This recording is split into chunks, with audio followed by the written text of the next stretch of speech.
We're good, Chair. Thank you, County Clerk. This is January 27th, 2026, regular meeting of the Calaveras County Board of Supervisors. Can we all stand for the Pledge of Allegiance, please? I pledge allegiance to the flag of the United States of America, and to the republic for which it stands, one nation under God, indivisible, with liberty and justice for all.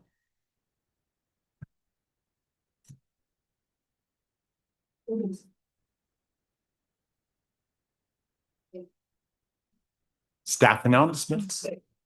Staff announcements. This is a time for the county staff to provide updates of upcoming county events that may be of interest to the public.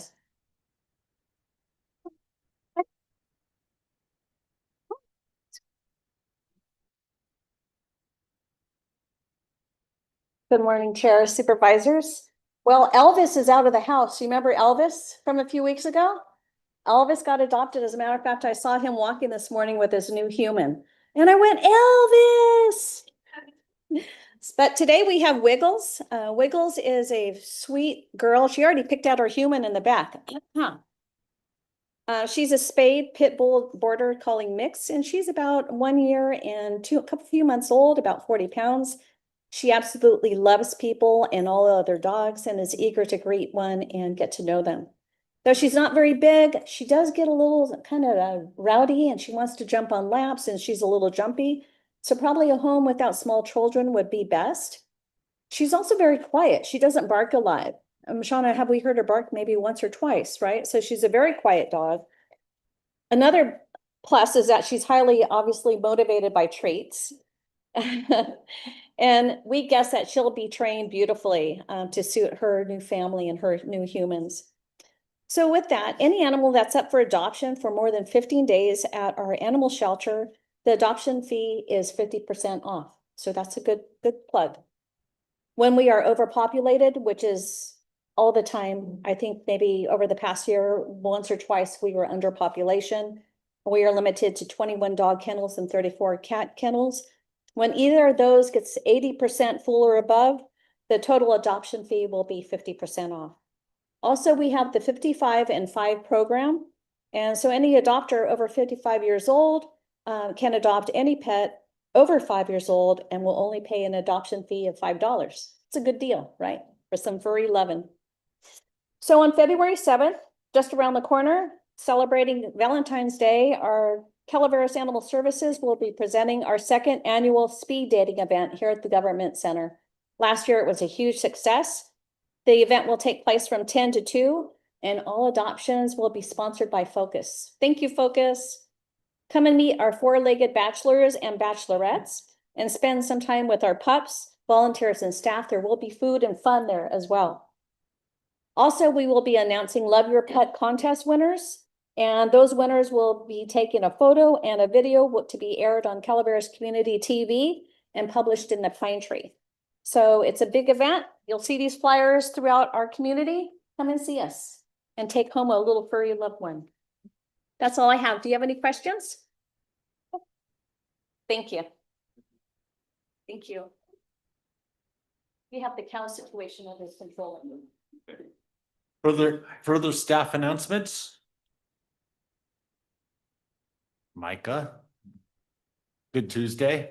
Good morning. I just want to remind everybody that the county is currently under its comprehensive safety action plan outreach efforts. And last night we held a meeting in Valley Springs for District 5 and we had a great turnout. A lot of great participation and input from the community. I just wanted to remind everyone else that we have another meeting tonight for District 4 at the Copperopolis Fire Protection District, and that's from 6 to 8 p.m. And then on Wednesday night for District 1, we have a meeting for District 1 at the Jenny Lynn Veterans Hall from 6 to 8 p.m. tomorrow night. But also I wanted to remind everyone, if you're not able to make the meetings, that's okay. There's still opportunity for a review of the program, input and comment through our website. So if you go to the Public Works page of the Calaveras County website, you can review the past presentations that have been given. You could also work with the interactive map, provide input and comment. and also review any other comments or suggestions that have been made so far. Thank you. Thank you, Glenn.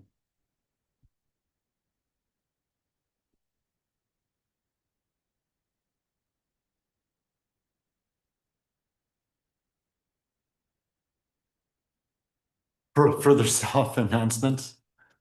It's a lot of people standing up already. All right, let's bring it back to the proclamations. Okay. Item 1, proclamation, administrative office, adopt a proclamation honoring Tony Tyrrell for the dedicated service to the residents of Calaveras County and congratulating him on receiving CALAFCO's Lifetime Achievement Award. Ms. Foldorf, would you like to carry this one? Yes. I'm gonna pull a Marita and I'm gonna go down to the podium.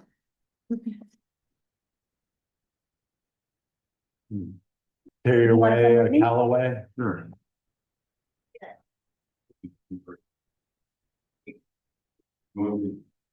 Good job. Sorry.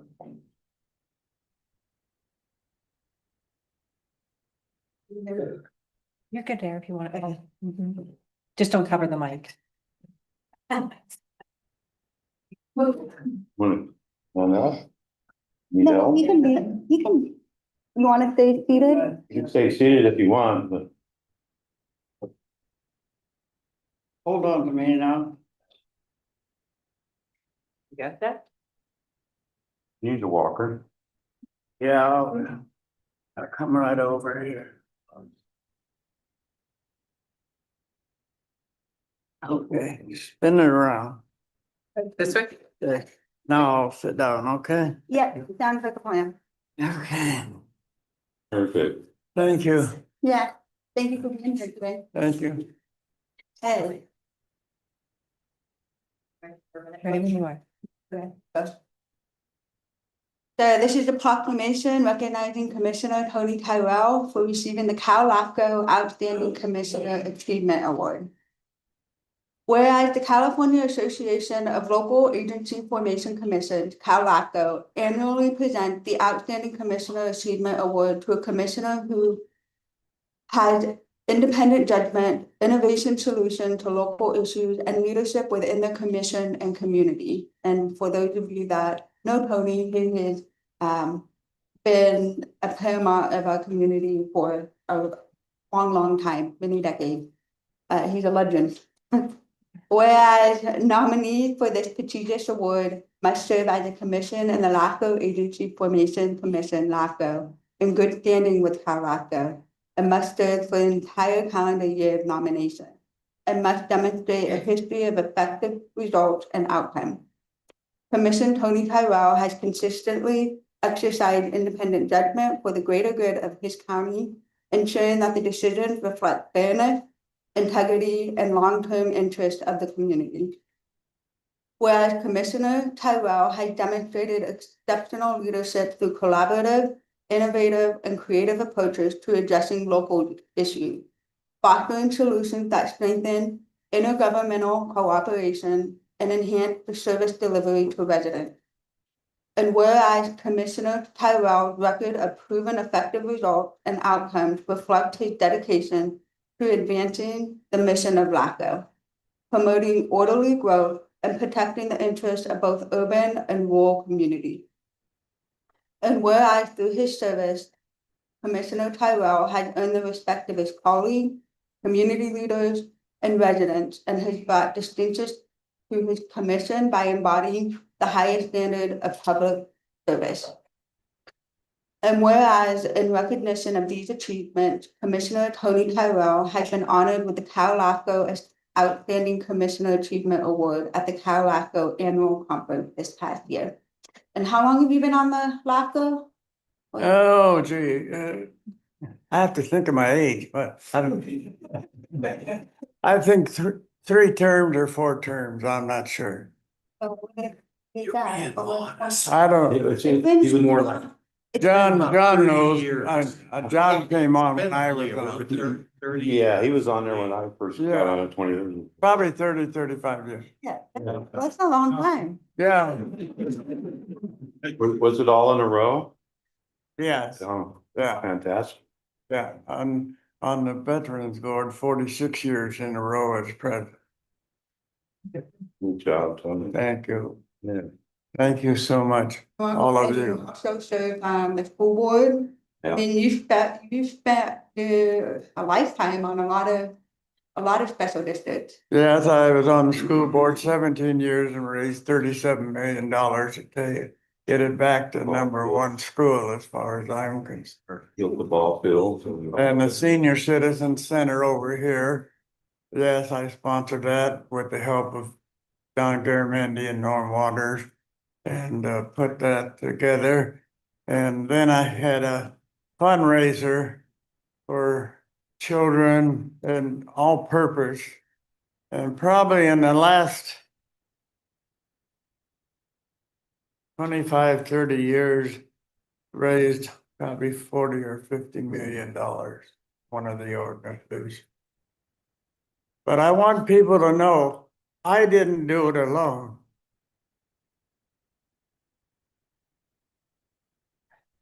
Many people helped me. Many people. I accept this for all of you. You are also wonderful helping me.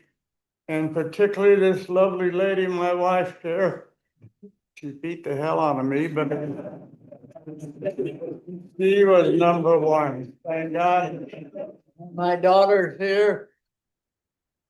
God sure blessed me and give me a long time, and I told him I just want another 10 years and then that's all right. Is there anyone else that would like to speak from the audience? You. Anyone?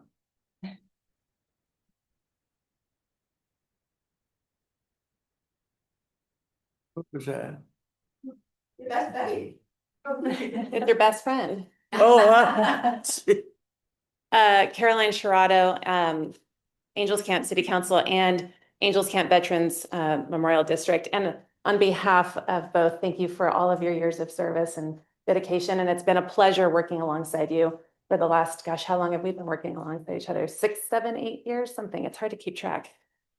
But thank you for all you do for our veterans in our local area. well, thank you. And it's a pleasure working with people who are knowledgeable and willing to be on a board for the purpose, not for an honor, but for the purpose to achieve. Our veterans need so much more, and I will be working for them till the day he calls me. And I hope that's not for a while. I need you. Thank you.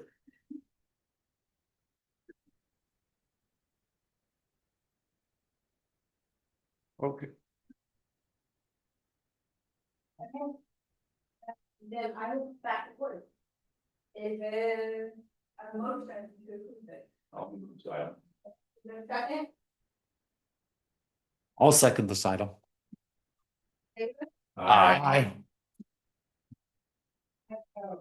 Now therefore be it resolved that the Calaveras County Board of Supervisors hereby formally recognizes and congratulates Commissioner Tony Tyrrell for his service and for being awarded the CALAFCO Outstanding Commissioner Achievement Award, and expresses its deep appreciation for his leadership, innovation, and commitment to the community.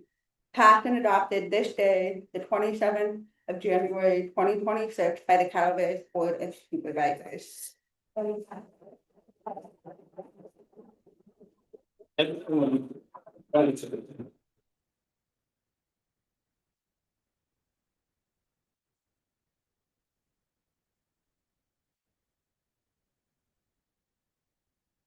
Tony, can you finish? We have this plaque as well, and on it is a quote from the Dalai Lama: "The root of all goodness lies in the soil of appreciation for goodness." Thank you so much. Well, beautiful. As I say, this is just not Tony Tyrrell. This is 100 people that helped me get there. And also thank him that he's working with me. Can you back up a little bit? Back up, push this back up.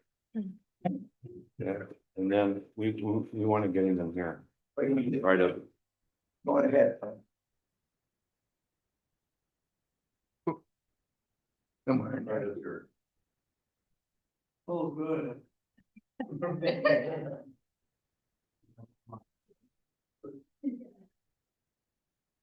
John, you wanna come up?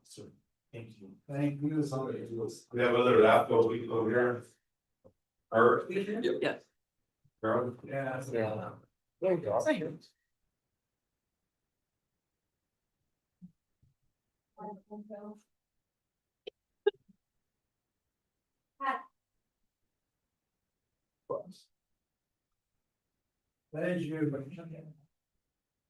Right here.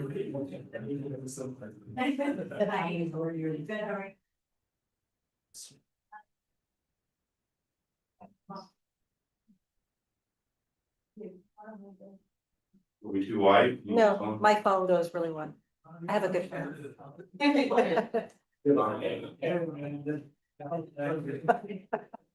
Okay, we ready? Yeah. 1, 2, 2, and 1. Oh, okay, all right. You're gonna screw, yeah, you got it, there we go, I'll do it quick, Gary. You ready?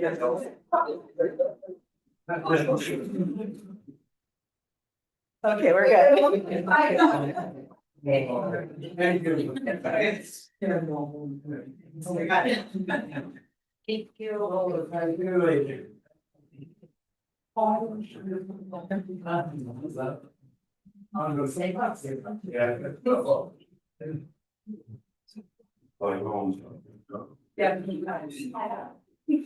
Yeah, stop. No, you can't. It's not.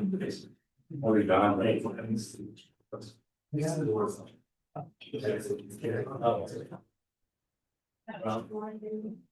Oh, but I feel like it. I don't know what the plan is. They gotta do jump. We need to stand up. I'm gonna do jump. Sure, yeah, yeah. They're gonna be doing so much difference. Hey Kurt, you can get a picture. So then a lot of snows that I came here for the. We're playing around.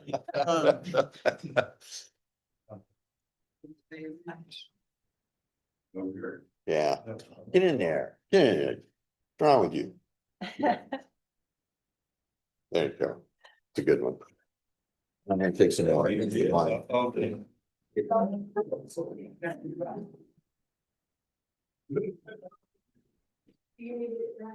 I'll read it out, yes, yeah. Chair, are we ready for the next proclamation? Absolutely. Okay. Item 2, proclamation, administrative office, adopt a proclamation honoring John Benoit for the 21 years of dedicated service to the residents of Calaveras County and congratulating him on his retirement. Mr. Toppinelli, Ms. Fullendorf.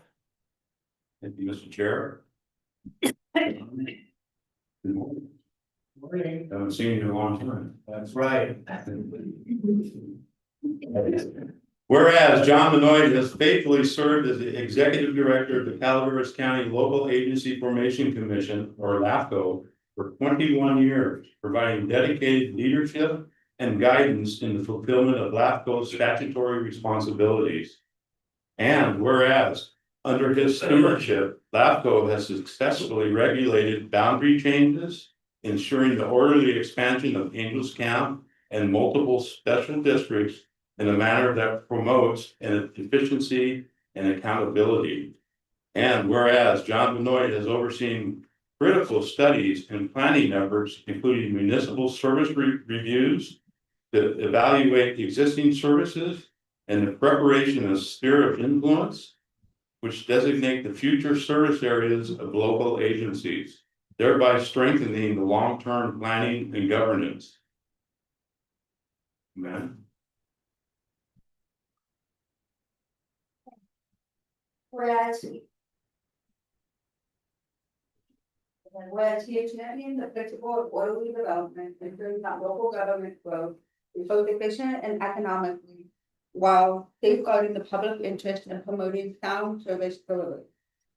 And whereas John Benoit has been steadfast advocate for land protection, working diligently to preserve agriculture and open space land, discouraging urban sprawl, and promoting sustainable land use practices. And whereas John has ensured that the service extension by the Angels Camp and Special District in Calaveras County are logical, timely, and consistent with the principles of good governance, thereby improving the quality of life for residents of all of Calaveras County. And whereas his professionalism, vision, and commitment to public service has left an enduring legacy that will continue to benefit all of Calaveras County for generations to come. With that, we'll get back to public comment. Is that okay? Come on. I know, I really never prepared a speech for this, but I would like to say one thing, is LAFCO is better now than it was 21 years ago, or more or less. When I started, so I've worked with every special district in the county. And it's, the challenge I had was, keeping the names of the directors, of the chiefs, or the board members current, because people change, so probably most of the people in this county have served on one board or another. But anyway, I appreciate the commission, and you, LAFCO, will be in good hands going forward. Yes. Give him help. I served on over 12 boards in my life, starting with little tots, playing the game. This man was the most I would honor and thank, because when he came to a meeting, he had done his research. He pulled no punches. He didn't play games. You got the facts that helped promote LAFCO. And LAFCO in Calaveras County, we owe a great debt to this man right here, John. Thank you, John, so much. I do know that I was hired around 21 years ago, more or less. That Tony was one of the folks on the commission, the only commissioner left. That still sits on LAFCO. Any other public comments? I will say this, John, I worked with you for many years, and you've always been prepared. You always brought issues that need to be coming for us and be dealt with them. You're very good at presenting the information we needed to make our decision. And thank you, we sorely that you really will. I appreciate all that you've done for Calaveras. It's been an honor to work with you for so long time. Over the decades. Yeah, been a long time. You're becoming an old time. I appreciate you taking me under your wing and teaching me everything about LAFCO, and me to go to the conferences and phone and on stage to do presentations, and it's been an honor to work with you and I'm gonna miss you. And you also. Yes, so we also have, I didn't understand the decision, and I don't want to be reason it both when it's wrong. But we've got your class and then with great appreciation. We're honored John, after 21 years with Calaveras LAFCO, as the executive director, we will be next. Thank you, we would love to be a regional government. Happy weekend. Thank you. You're welcome. And very nice to go back, because that's what pieces. If you want, you can put it in there if you want to use that one. I'm gonna hold it up and show everybody first. Maybe we can take a picture of it if you got over here. Then we're gonna drop it on the real class. There we go. Well, we told. Oh, we saw it pass it. So hang on. That's why that's not fast. Send you on. Got the public comments, any board comments? And then I'll bring it back to the board for vote, is there a motion? I'll move. Second, I'll second. all those in favor? Aye. Opposed, passes 5-0. Now that will be a result, the Calaveras County Board of Supervisors hereby honors commend John for his 21 years of service as the National Executive Director. And we express our deepest gratitude for his leadership, dedication, and will continue to success in the future. After adopted by the Board of Supervisors of Calaveras, Dale Power on the 27th day of their board. Yeah.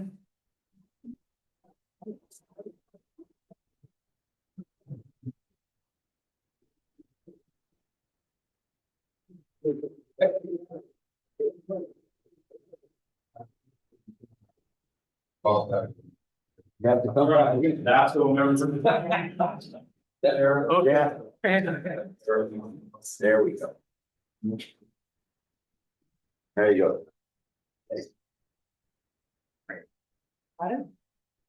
Well, it hurts his feet. Well, I'm gonna let him go to the door. There you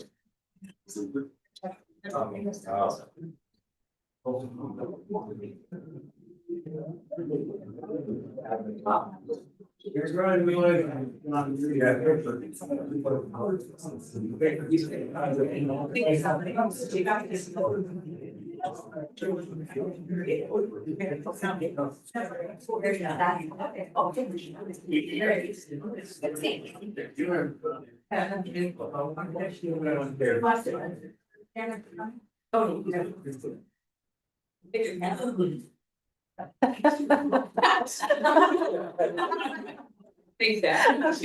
Ready? 1, 2, 3, 2, and 1. Thank you.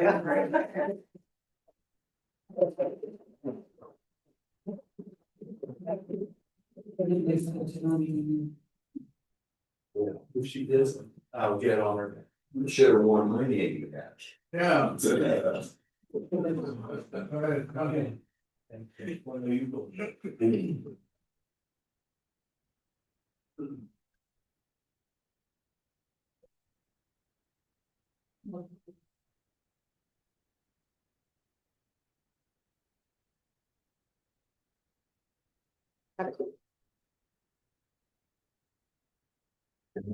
No. Yeah. Right. I'll take it.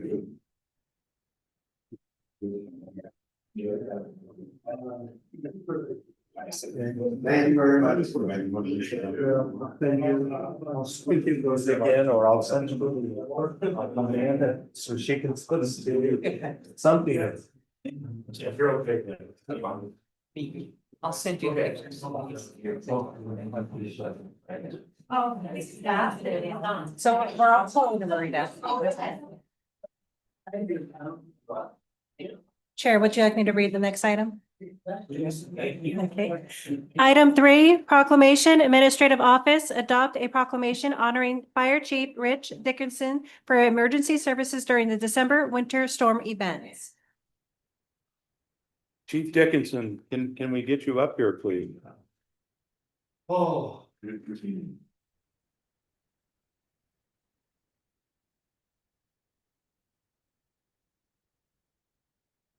Sir. Not tall. Sir. We have this award for you, and I'm really proud to be presenting it to you along with Ben. So it's a proclamation honoring Fire Chief Rich Dickinson for his exemplary service during the December winter storms. And it was touch and go for Cosgrove Creek a couple of weekends. And Rich was out there every weekend, even during the week.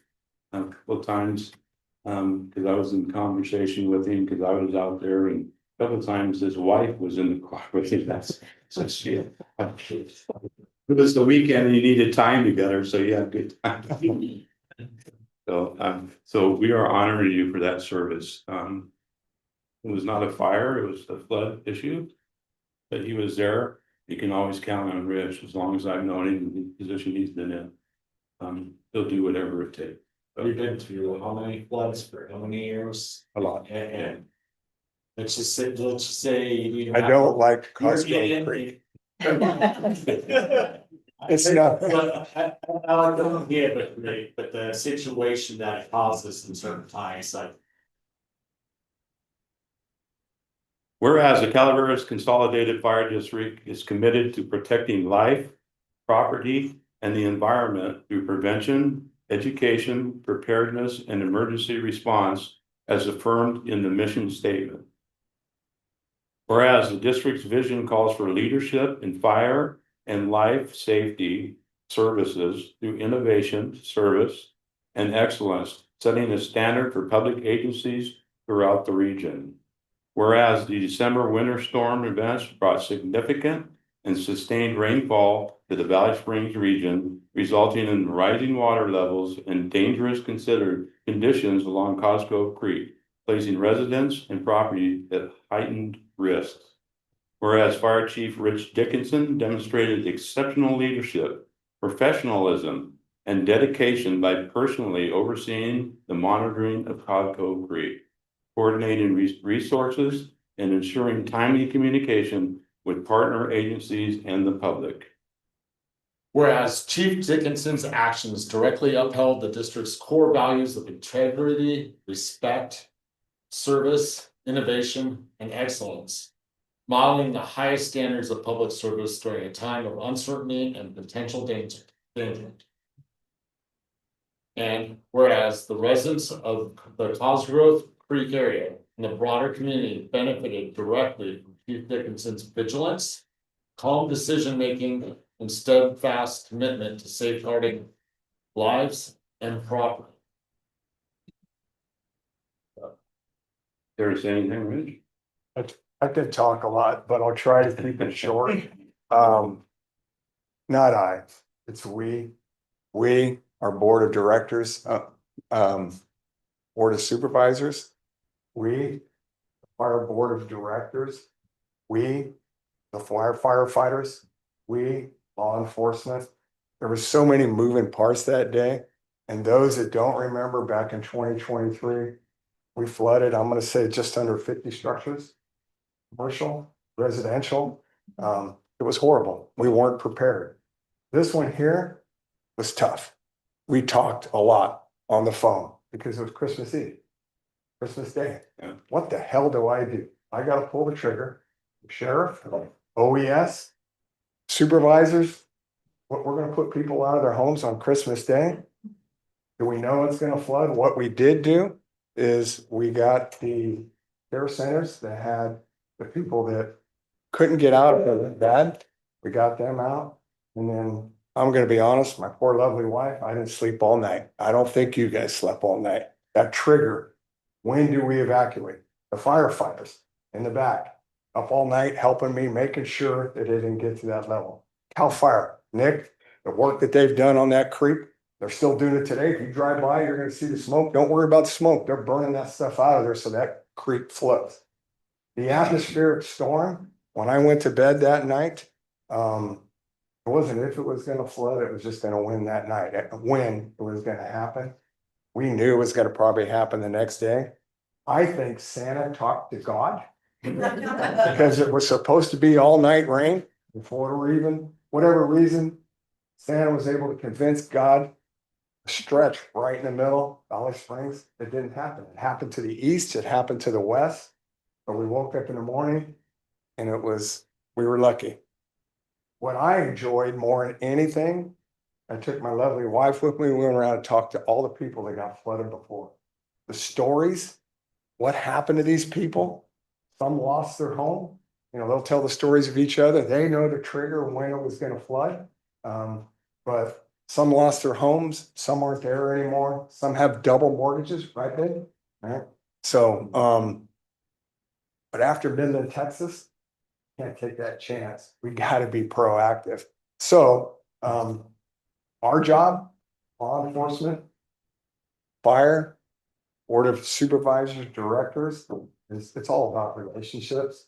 And then we just try hard. I mean, I was working that day, but make a difference. So I think we have incredible relationships. We had to put out that evacuation.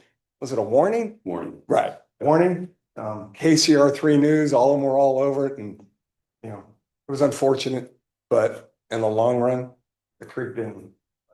I don't say we, thank you, everybody, appreciate it. We have other public comments. Public comments, Nick? Good job. Thank you both, appreciate it. We are done yet, sir. Yeah. Oh, I'm not done yet? Oh, Chair. sorry. We need to bring it back. Wait, sorry, Chair. Okay, I'll do the public comment because nobody else loves this guy. How you doing? It's good to see everybody today. It's been many years since I lived in Valley Springs, but I could always count on the fire department when a piece of property was having trouble or somebody needed something. You guys do a fantastic job, and you specifically have done a fantastic job. And while it is a team effort, you lead that team, and I appreciate good leadership. Thank you very much. Appreciate it, thank you. All right, any other public comments? Come on up. Hi, Rich, remember me? Yes, sir. I wasn't planning on commenting on this, but Rich, during the Butte fire, I had never met him before. My niece worked for the Fremont Fire Department, at which time, Rich, I believe you were still employed by them. And my niece told her of my plight up in Mountain Ranch and asked Rich to come check on me. And here comes I don't know if it was a Consolidated fire truck or a Fremont Fremont fire truck comes driving up my driveway. I didn't have a cell phone at the time, so I was kind of out there. I never evacuated, so I was kind of out there on my own. And here comes Rich. He came from Valley Springs to check on me, having never met me, didn't know me from Adam, and he calmed my nerves a lot. So I appreciate that, Rich. Thank you, sir. Thank you for your service and a great job on Christmas Day. Thank you. Any other public comments before we bring it back to the board? Seeing none, we'll bring it back to the board. Is there any board comments? Thank you. I'm open for a motion. I'll make a motion, sir. Motion, we have a second. I'll second. We have a second. All in favor? Aye. Opposed? Passes 5-0.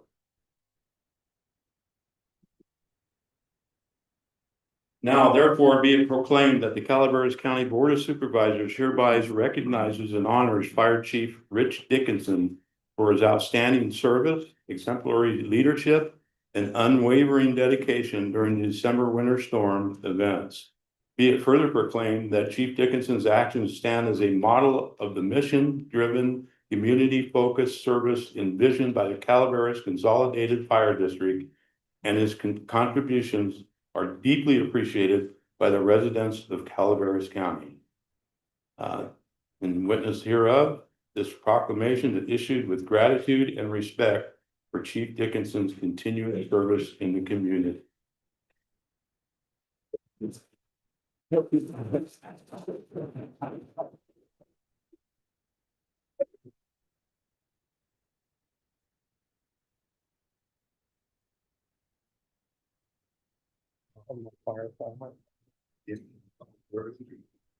Firefighters. Nick. Nick. Come on, Nick. Ryan. Come on, Ryan.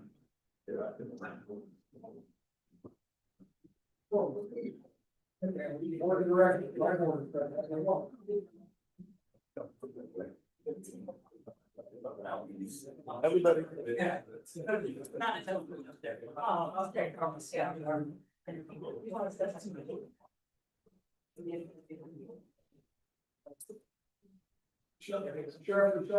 I'm good. All right. Michelle, you could have sent the undersheriff. Well, Oh, he's prettier. Delegate. Hi, yeah, here. Nope. That's the whole.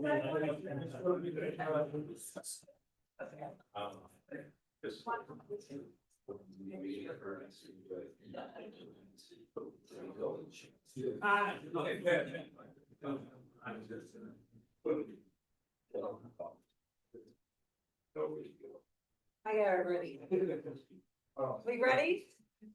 Okay, 1, 2, 3, 2, and 1. Perfect.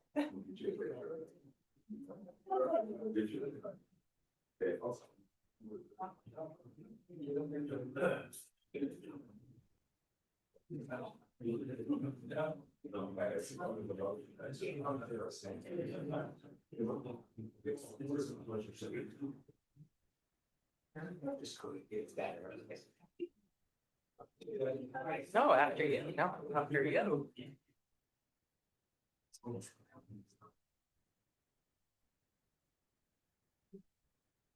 All right.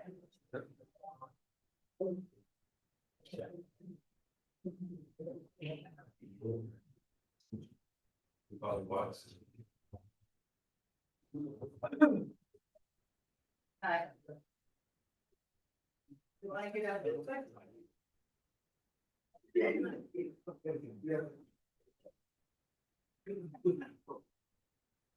So, we'll like 30%.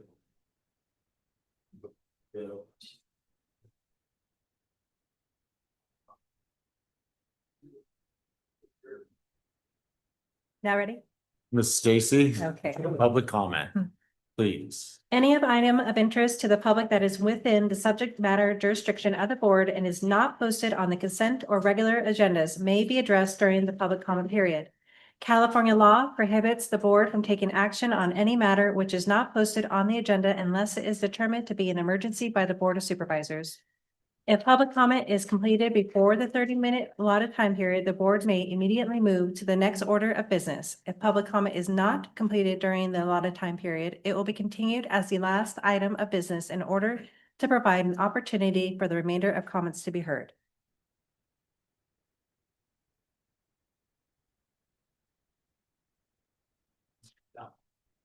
Good morning. Maybe we should do a greeting from the book of John.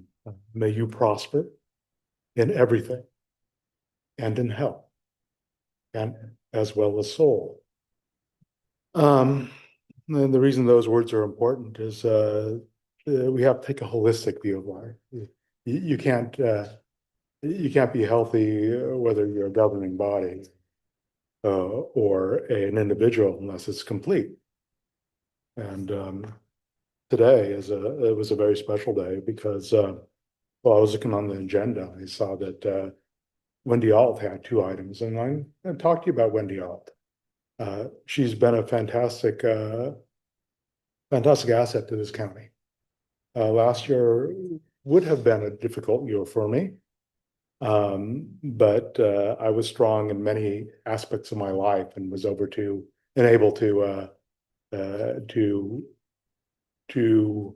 not feel the pain, loss, stress, all the things that I had to deal with. I was able to deal with in a healthy manner, and one of the reasons is Wendy Alt.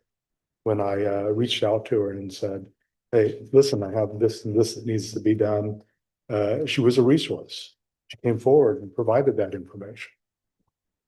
When, as well as Stacy here, Stacy Simpson, the sheriff department. So when it comes to Wendy Alt, I think of a person that is caring. When I see a homeless person in the community, the first person I reach out to is Wendy and say, "Listen, can we do something for this person?" And the sheriff department as well. And they immediately come to the rescue of that person.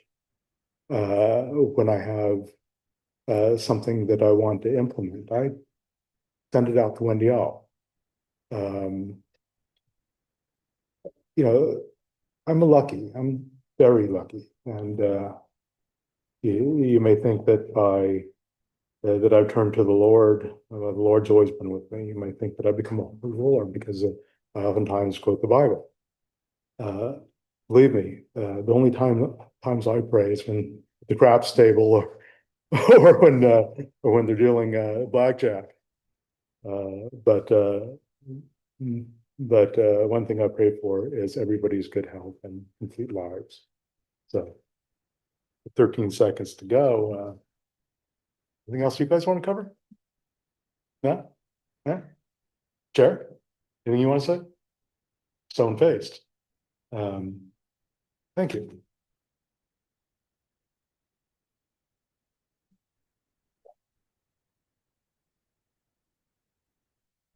Good morning, Michael Falvey, resident of District 2.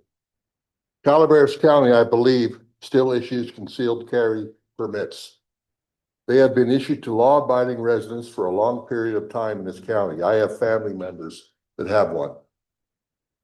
Alex Preddy, an ICU and RN at a VA facility in Minnesota, had one and was instituting his Second Amendment rights last Saturday when he was assaulted by government agents.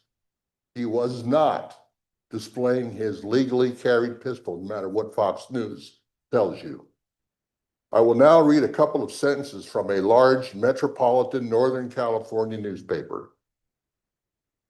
And it, quote, and it's not just ICE, a long list of supporting agencies, including federal, state, and local police and sheriff's offices, are entering into contract partnerships with Homeland Security to conduct immigration enforcement operations in communities around the nation.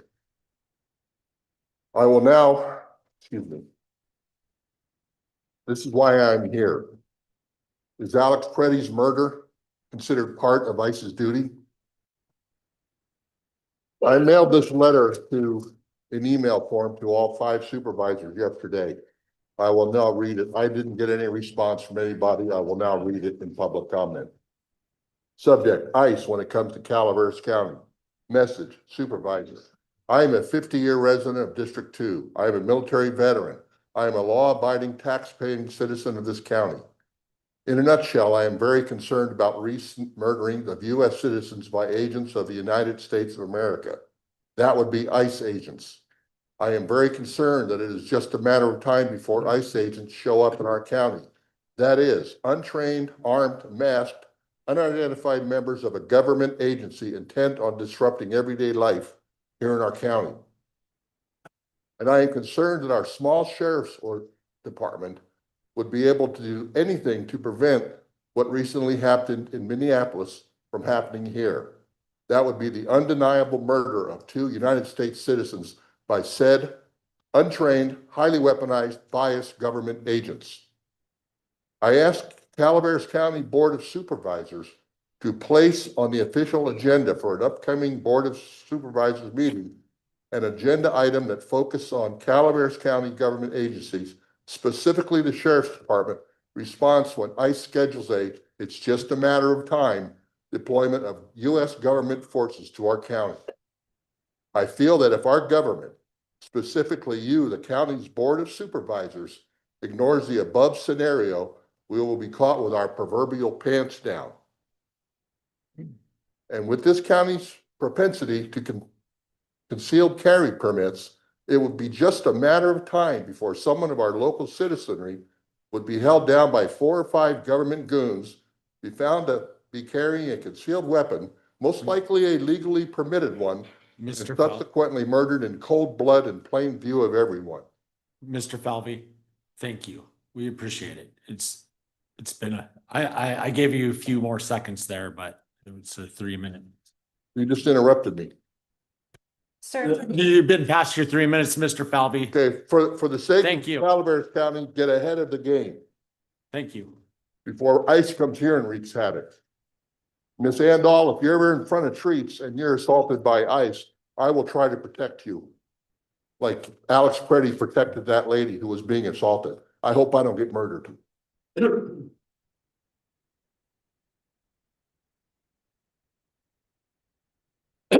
My name is Christopher Budner, publisher of Calaveras 2026election.com.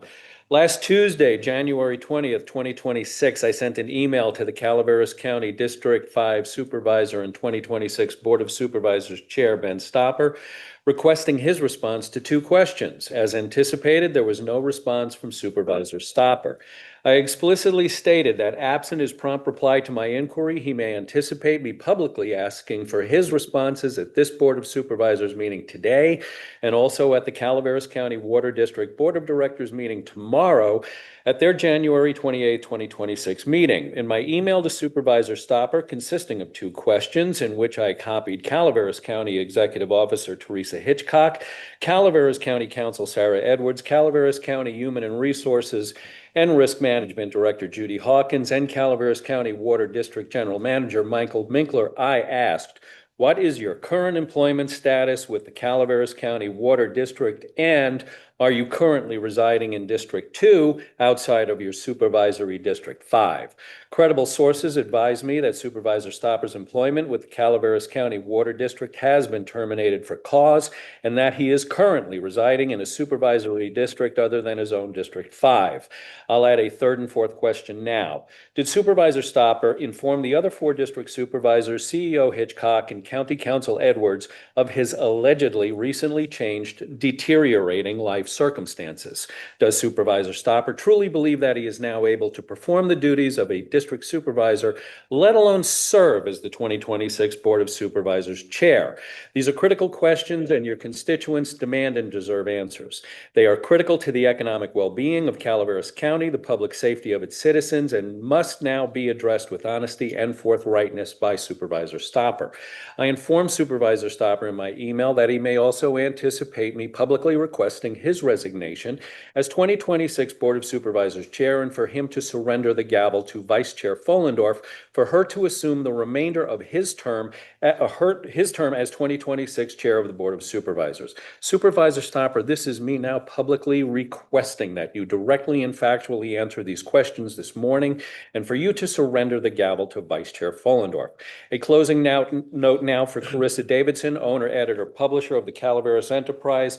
Your newspaper violated the Society of Professional Journalists Code of Ethics for Conflict of Interest on January 16, 2026, when 2 articles failed to disclose the Calaveras Enterprise representative interest in the local media communications sector on the Calaveras Visitors Bureau Board of Directors. Understand your damn job or get the hell out of the newspaper business, Carissa.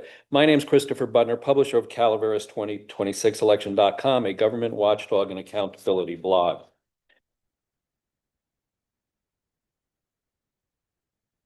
Andrea. Hey, good morning, everybody. My name is Andrea Colavita Pinkham, and I'm the lead field representative for SEIU 1021. As we enter into negotiations, the strength of the relationship between the county and its employees is critically important. And you guys, this is exhausting. I cannot count how many times I've been up here, and I'm about to say the same thing over again. Okay? We are once again asking to be treated as partners. Okay, deja vu all over again. Partnership requires transparency, consistency, and respect for agreed upon processes. It also requires honest communication, especially when decisions affect employees' contractual rights. We are disappointed that this issue is not on this week's agenda. We previously raised concerns regarding the presidential executive orders granting holidays on December 24th and 26th. We had hoped that the board would have given this opportunity to discuss the matter by now. Under our current MOU, Section 8.02, holidays appointed by our governor require or by the president or governor require adoption by the board. It's not whether you guys adopt it or not, it's that it wasn't brought to you. Okay. Earlier last year, when President Biden issued an executive order designated January 9th, 2025 as the National Day of Mourning, this board appropriately exercised its authority and adopted this holiday for county employees.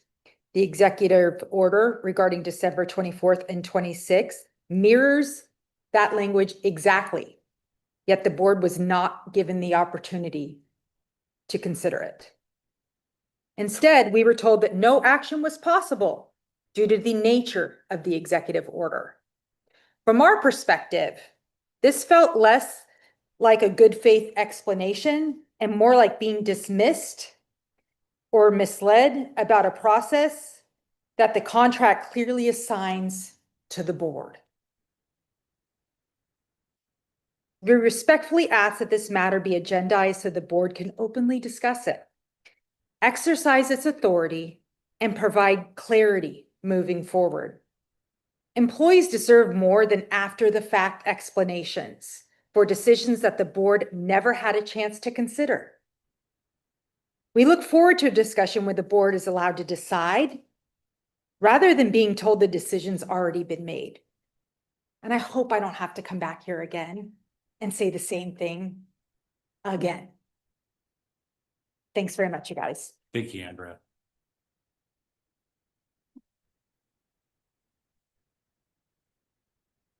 Hi, Roberta Corso from Valley Springs. Excuse me, that's a lot to follow. I wanted to actually thank the board for selecting the State Route 26 Valley Springs Main Street Complete Streets as one of the 2 priorities for a grant through the Active Transportation Program. In the 25 years I've lived in Valley Springs, I've seen increased traffic. I believe having a trail along Highway 26 from Vista del Lago into town would be used daily. A great way and a safe way for our community to travel by bike, walking, or scooter.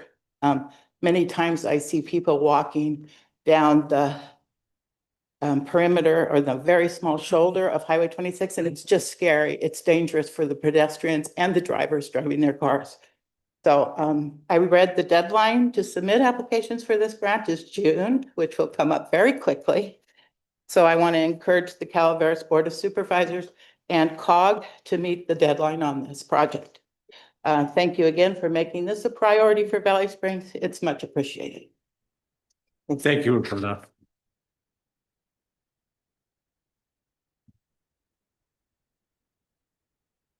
Is there any other further public comments? With that, I'll bring it back to the clerk for consent. Oh, well, so we can get consent done and then move on to the 5 minutes. Okay. Consent agenda items are expected to be routine and non-controversial. They will be acted upon by the board at one time without discussion. Any board member, staff member, or interested party may request a removal of an item from the consent agenda for later discussion. Sir, it looks like you're chomping at the bit. I'll give you a chance before I give the board a so. I'd like to pull item 11 for clarification, please. Number 11. That's the pretty sure I know what that is. That's your district. Yeah. And so Micah, you have number 11 pulled for clarification. Number 9, clarification. Ms. Fullendorf, I'd like to pull number 6, please. for clarification, No, just the, discussion. yeah. All right. Any further ones by the supervisors? Anybody else within the room, staff, public, have any items they would like to pull? With that, I'll bring it back to the board, and so we'll go in the numerical order with 6, 9, and then 11. So, Chair, can we call for vote on the remaining items first? Yes, yeah. Yes, ma'am.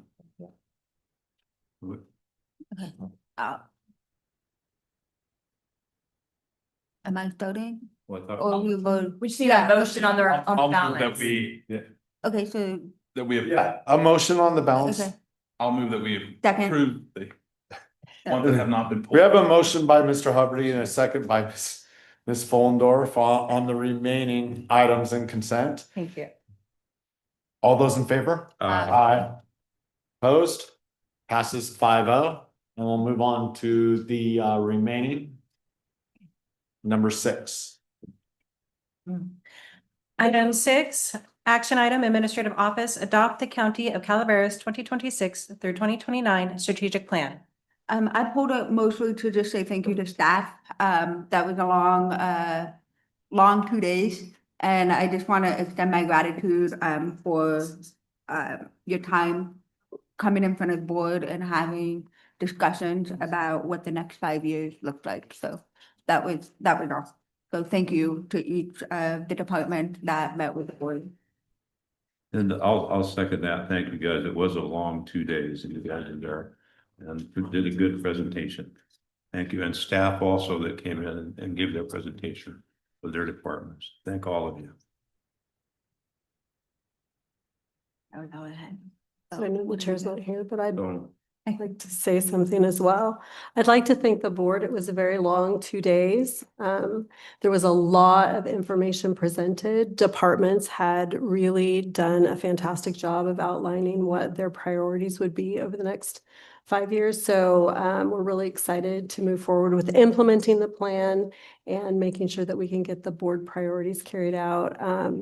And again, thanks to my team, they did work really, really hard and put a lot of effort into the plan and the revenue workshop to ensure that the board had the best information available. So thank you, Jamie and Denise. You guys did a fantastic job.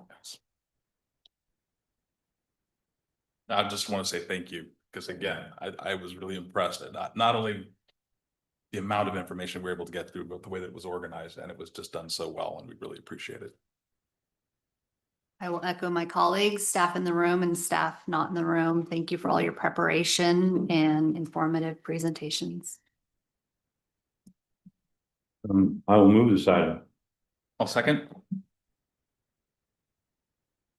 Public comment. Was there any public comment? No. I appreciate the motion in a second, but we'll keep. And there's no public comment. Any staff or public? Okay, with that, I'll bring it back and we have a motion and a second. All those in favor? Aye. Those opposed? 5-0 vote. Affirmative.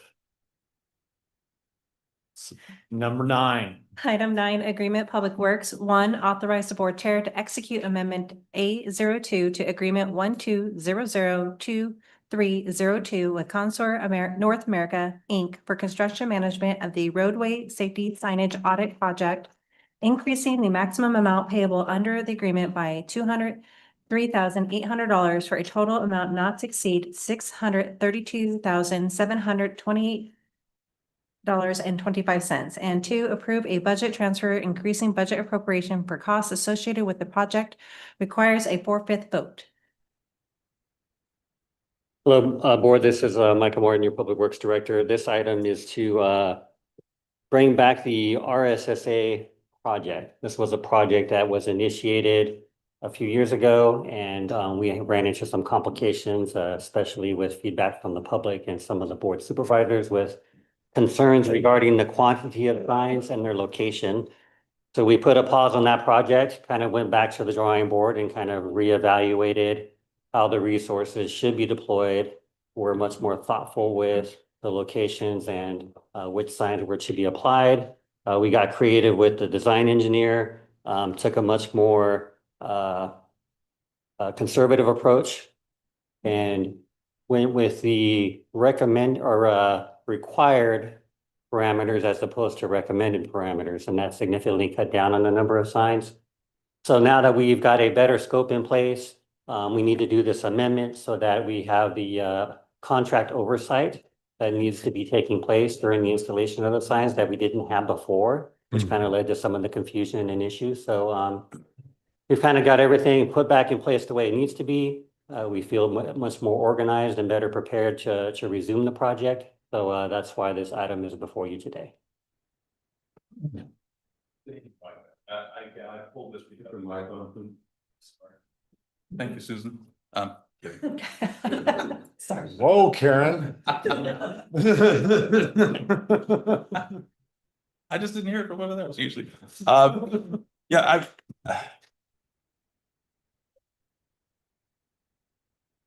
I guess I have a little bit of median PTSD, and I want to make sure going forward that we know what this roadway safety signage audit is going to be. And then when I see construction is anticipated to resume in spring 2026, when will we know what actually is transpiring? Because again, what happened was all those signs went up immediately. None of us had any idea what was really going on. And my constituents took care of most of them. But going forward, I would just. Legally, What's that? all legally, they took care of them. We know a lot of those came down. They did. They did. And I just would like to bring it forward so the public hears as well as to when we actually have a plan. Could we see that, please, and know what's going forward so we can let our constituents know what's going to happen? Yeah, I actually have the project manager here with me, Jen Herndon, who's overseeing the project. Jen Herndon, this is one of my projects in Public Works. So provided that this amendment goes through with our construction management team, that is a resident engineer and a team of inspectors that is still in contract, but they need this additional money to go out. Re-engage with the contractor, start going through the revised plans. We have a new set of revised plans that we've been working on for just short of a year now. That is a different approach, a more conservative approach. Data has played into this, trying to make more sense to us. So it's a deeper dive. Then we're saying March. I know that the contractor's eager. He has the signs still in his inventory and he's eager to get them in the ground. So the minute that the new team and the new plans and the contractor are all in agreement, he wants to kind of move and shake and get it done this year. But it will be with a different approach, like Micah spoke. Thank you, Jen. Yeah. That answers my questions. Yeah. I just want to say thank you. This a little bit of reorganizing and streamlining of the process and over there in Public Works is gonna help phenomenally. And in this case, putting the horse before the cart and getting it going in the right fashion will help resolve some of the problems we had in the past, is what I foresee. Do you want to say something? I spoke to Micah for a while yesterday on this project, from this issue, number 9. I had some issues with how we got to where we're at right now. A construction management team that wants more money when construction was halted. They haven't been doing any construction management. Apparently they've been doing other things. They've been doing other things during that time. But my concerns now, after talking to Micah yesterday, I didn't have a chance to re-speak to him, is we halted the construction and the contract back in 2024, September 2024. Construction costs have skyrocketed since then. Is this going to be coming back to us with a new contract, or the contractor doing the construction wanting more money on their part too, much like this construction management team is wanting? This amendment takes all that into account. This amendment, Yes. not only for the management, construction management, for construction and the whole thing, so it won't be coming back to us. This is the amendment. Further money is coming in for this on the safety issue. The construction side of things, Gary, the actual construction contract we have in place, that contractor will re-engage. There might be a change order for remobilization and such, but we already have our agreement. We do have a contingency factor. So if there are any increases, I'm very hopeful that it will all happen within the contingency of that construction contract. This is just speaking to the construction management. And the resident engineer, while we've been on our hiatus, while we've been suspended, they have been very involved in the redesign and the approval process. So that's part of the reason why this contract expired, or ran out of money, I should say, as in addition. I hope that clarifies it. The money that's being reallocated, and you say there's more money, but that money, if we did this properly the first time, that money could be used on other safety projects. Now it's focused back on this project that we've already spent a separate amount of money on. So I'm just have concerns that this is going to come back to us, that during the construction or before they start, they're going to want more money on it. even though you're saying it's all included. That's my concerns. So, along with the ones that we spoke about yesterday. Thank you.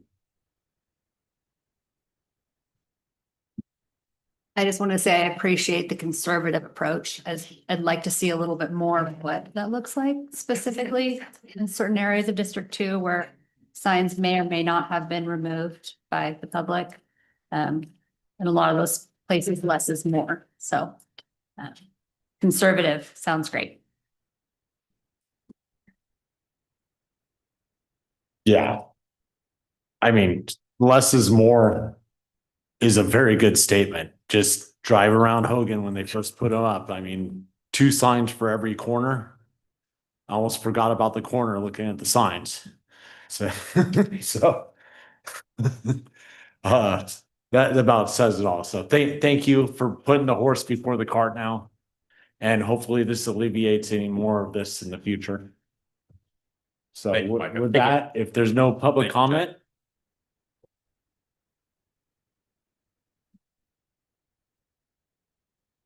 Hi, Amy Eves. I'm a resident of District 1, and I appreciate the fact they're going to go into this more thoughtfully this time. And just wanted to add that in addition to sharing the plans, it would be really nice if the public had notice of when these projects were going to take place. Because one of the things that they did is they literally closed every single driveway along Messing Road. And it was during the morning hours where people are trying to get to school and get to work and so forth like that. And it really created a problem. And the workers were not very nice at all. When I tried to talk to them about it, they were cursing me out. So I just wanted to share that notifying us when these are going to happen would be really helpful. Thank you. If that happens again, let me know.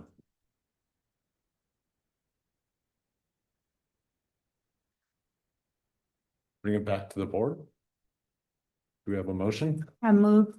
It's moved by Ms. Fullendorf. I'll second. A second by Mr. Hubbard. All those in favor? Aye. Aye. 5-0 vote of the board. Ms. Simpson. Brings us to item 11. Micah, you pulled it.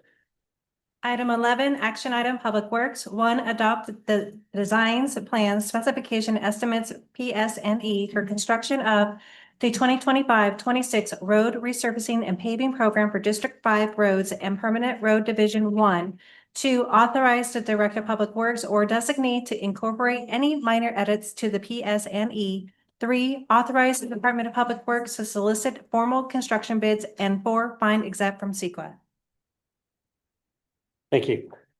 This item is to get approval from the board to go out to bid on this road resurfacing project.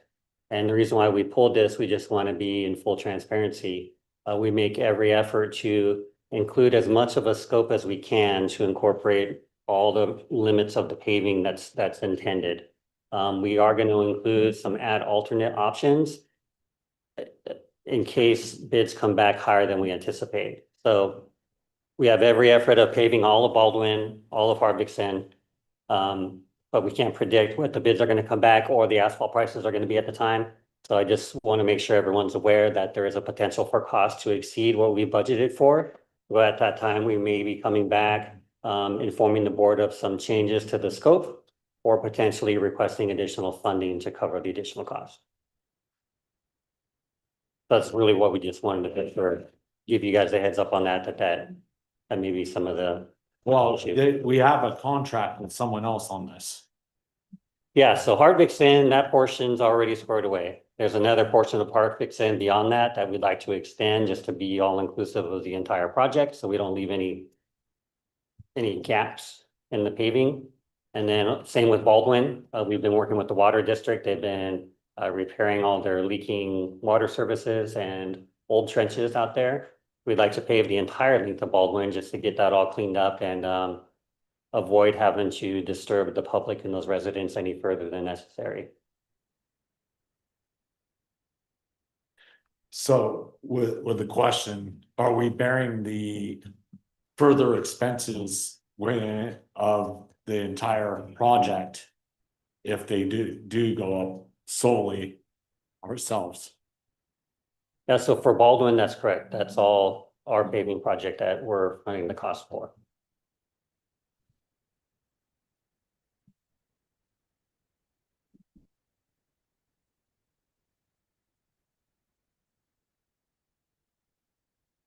How does this put you on your timeline if we would consider bring this back? Let's say the first meeting of next month. So that we could have further discussions on how we can proceed and that, you know. Like, Sure. how will that set us up for your schedule for the spring? If we put it back 2 weeks or, yeah, it's 2 weeks. Yeah, it'll just slightly delay when we put the project out to bid, right? We have our SB1 funds already committed to this effort, so we just need to make sure we try to get those funds spent within this fiscal year. Oh, yeah. So, a So, couple I weeks mean, shouldn't if it goes be, back 2 weeks, 2 weeks on bids.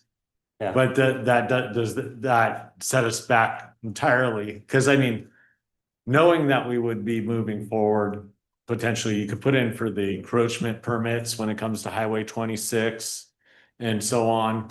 Now, cause you have to wait that amount of time for Caltrans to answer and everything. Can we put this back and still be comfortable that we can get it done within the spring timeframe still? I think we could allow for that time, yes. Okay, so I would see if the rest of the board is considerate of holding off on this item for now and bringing it back to the first meeting of February. I have a question of staff first. Yeah. On Baldwin, you mentioned that instead of just going part of it, you want to wait for CCWD so you can do all of it. Do the bids that are out there now just part of Baldwin, and the new bids going to be for the entire length of it at one time versus just half of it and then coming back? How is that framed in the bid? So we're not able to go out to bid yet until we get your direction on this today. So upon approval of giving us the approval today, that authorizes the Department of Public Works to make any final changes to the plans, add alternate options, strategize a good bid package, go out for bid for solicitation, which we like to go out for about 3 weeks to get a good sample of bids and low bidders. Then we can put it all together with a package, with our budget, bring it to you for award. So it comes back to you one more time before we hit the ground and pave. Okay, I followed you on that, but I'm asking about Baldwin Road. So Whether you're gonna, if you don't know when CCWD is going to finish their half of that road, so is the bids going out for half of the road or for the whole length? So and then their bids will say, we're gonna do half of it and wait and then come back? Because that could add to the price of what the contract, if you just Right. did it all at once. No, our intent is to have all of Baldwin ready to pave. So we're working closely with the water district to make sure they complete their work in time for our schedule for our paving. Okay. Yeah. All right, I just want to make sure we're not. And that's a great question, Supervisor, because that's exactly why I wanted to bring the transparency here. Originally, when Baldwin came up as a candidate for a paving project, it wasn't the entire length of Baldwin. Yeah. So you're right about that. But now that we've seen all the additional work that's been happening out there and all the other damage that's happened to the pavement, we wanted to take advantage of the opportunity and pave all of Baldwin. So we've kind of rescoped the project to include all that. We're hoping that we could still get it done within the budget that we've allowed for, but there is a potential now that we may need additional funds or have to change the scope slightly to accommodate all the work that needs to be done. Okay. Yeah. So with that, so for all parties interested in carrying their responsibility on both sides of this, is the board palatable to holding this off until the following meeting so that, you know, some of us can have some more talks with Micah on the project? And I don't have a problem. It's your district, so if that's if you're fine with it, we're fine with it. and are you comfortable with that timeline? Yeah, I think if we're prompt and can return back in first meeting of February, we should be okay. Okay, and I just want to make sure that works for you. How about the rest of the board? A thumbs up, thumbs up. Thank you. So we'll bring this back the first meeting of February, which I believe is 2 weeks from now. So, Do I still need a motion and a second, please? Yes? do we okay, I'll entertain a motion to hunt this into February. February 10th. I'll move. Second. We have a motion, a second. All those in favor? Aye. Thank you. Thank you, Ms. Clerk, for keeping me on the straight and narrow. Appreciate you. And Micah, Jennifer, thank you very much. Public comment? And no online public comment.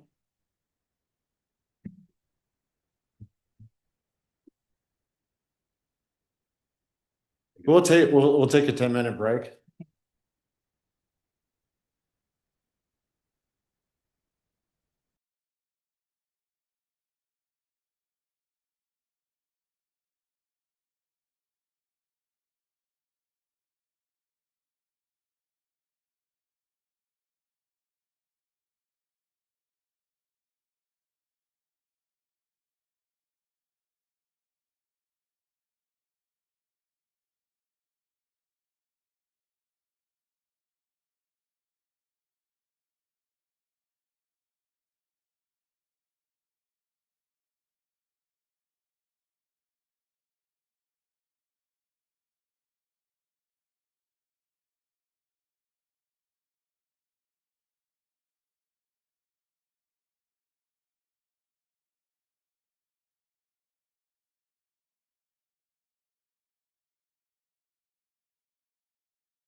Please. Item 12, informational item, Clerk of the Board of Supervisors, receive a presentation from the Resource Connection on childcare services available to the community.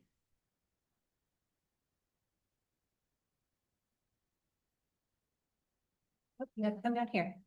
You have a Oh, yeah, presentation. yeah, okay.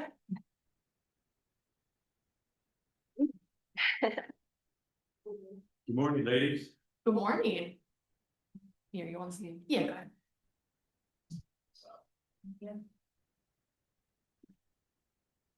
Thank you. You'll just scroll down. Your mic is on. I appreciate you. All right, I just did. Well, you don't have to. I'm going to. Yeah, you can stand. Good morning, board. So glad to be here. My name is Mia Huss. I'm a resource and referral specialist for the Resource Connection Resource and Referral. And I'm here with Karen Frazier. She's a resource and referral supervisor for the Resource Connection. We're just super thrilled to be on the agenda and be here with you guys to share the great work that we do in Calaveras County. We cover both Amador and Calaveras, but obviously we're here in Calaveras County, very important. So I do want to just briefly start off by saying childcare is an economic staple in every community in the state and the nation. And I use the example of the line at the bank. If you go to the bank and the woman who works at the bank cannot find childcare for her child that day, the line's even longer because she can't show up to work. It impacts everyone. So I just want to put that into perspective before we start the presentation, just because I know how important childcare is for our community.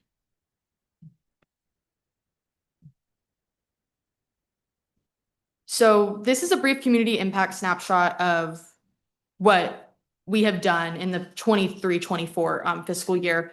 So I always like to point out the childcare subsidy distribution payments. That's almost $5 million in childcare subsidy. Those are folks who need help paying for childcare in our communities. And to me, that's just a beautiful thing that our organization is able to support that. So I always like to point that out to you folks. As well as the lending library items. There's 5,000 items in our lending library. And for those of you who don't know, our lending library is a free resource. It is basically educational items, toys, books, anything you could think of, just lined in walls. We have children who come in and they yell, "Oh, I love this place." And they just want to make a beeline for the back of the room and use those free resources. Any family can check out anything they want for a period of time, use it and come back. Childcare providers, moms, dads, grandparents, whoever you can think of. I also like to point out that educators trained. That is so important that we're educating our workforce, our childcare providers, our families, our friends, so they can better service the children in our community. It's so important for that next generation of children to be raised with quality care. And I firmly believe that Calaveras County in particular does a phenomenal job at caring about their families and children. And I always appreciate when supervisors and City of Angels, when they care about their communities. And I see that with you guys, and I deeply appreciate that. So I did want to take a snapshot of Calaveras County as a whole, right? You all have your districts, but how many daycares and childcare homes are in those districts? So each of your districts are listed. In District 1, there are 15 licensed family childcare homes, 9 licensed childcare centers, and 3 licensed exempt centers. Licensed exempt centers are after-school programs particularly. So through Calaveras Unified, Kids Place, things like that. District 2, you have 7 licensed family childcare homes, 6 licensed childcare centers, and 3 licensed exempt. District 3, 7 family childcare homes, 7 childcare centers, and 1 licensed exempt. District 4, 4 licensed childcare homes, 7 licensed childcare centers, and no licensed exempt centers. And District 5 has 12 licensed childcare homes, 6 childcare centers, and 2 licensed exempt. You have a lot of childcare providers in this community, and I think that's a beautiful thing to celebrate. The Resource Connection has been around for 45 years. That is a big milestone for us.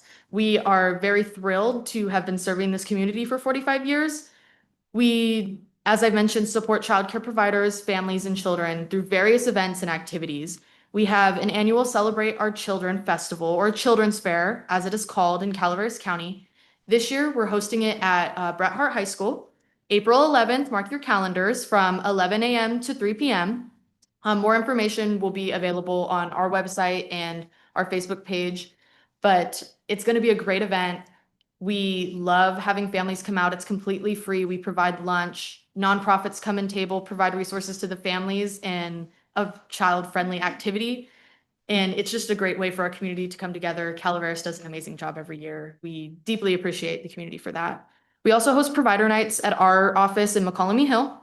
So provider nights are when childcare providers in your districts and our community come to our office after hours when they're off work. They get off work late in the day, they care for our children, and we give them quality educational resources so they don't have to worry about that. We give them a fun activity for the month. They bring it back to the childcare center. And they're very thrilled to just come get that one-on-one interaction with us and our staff.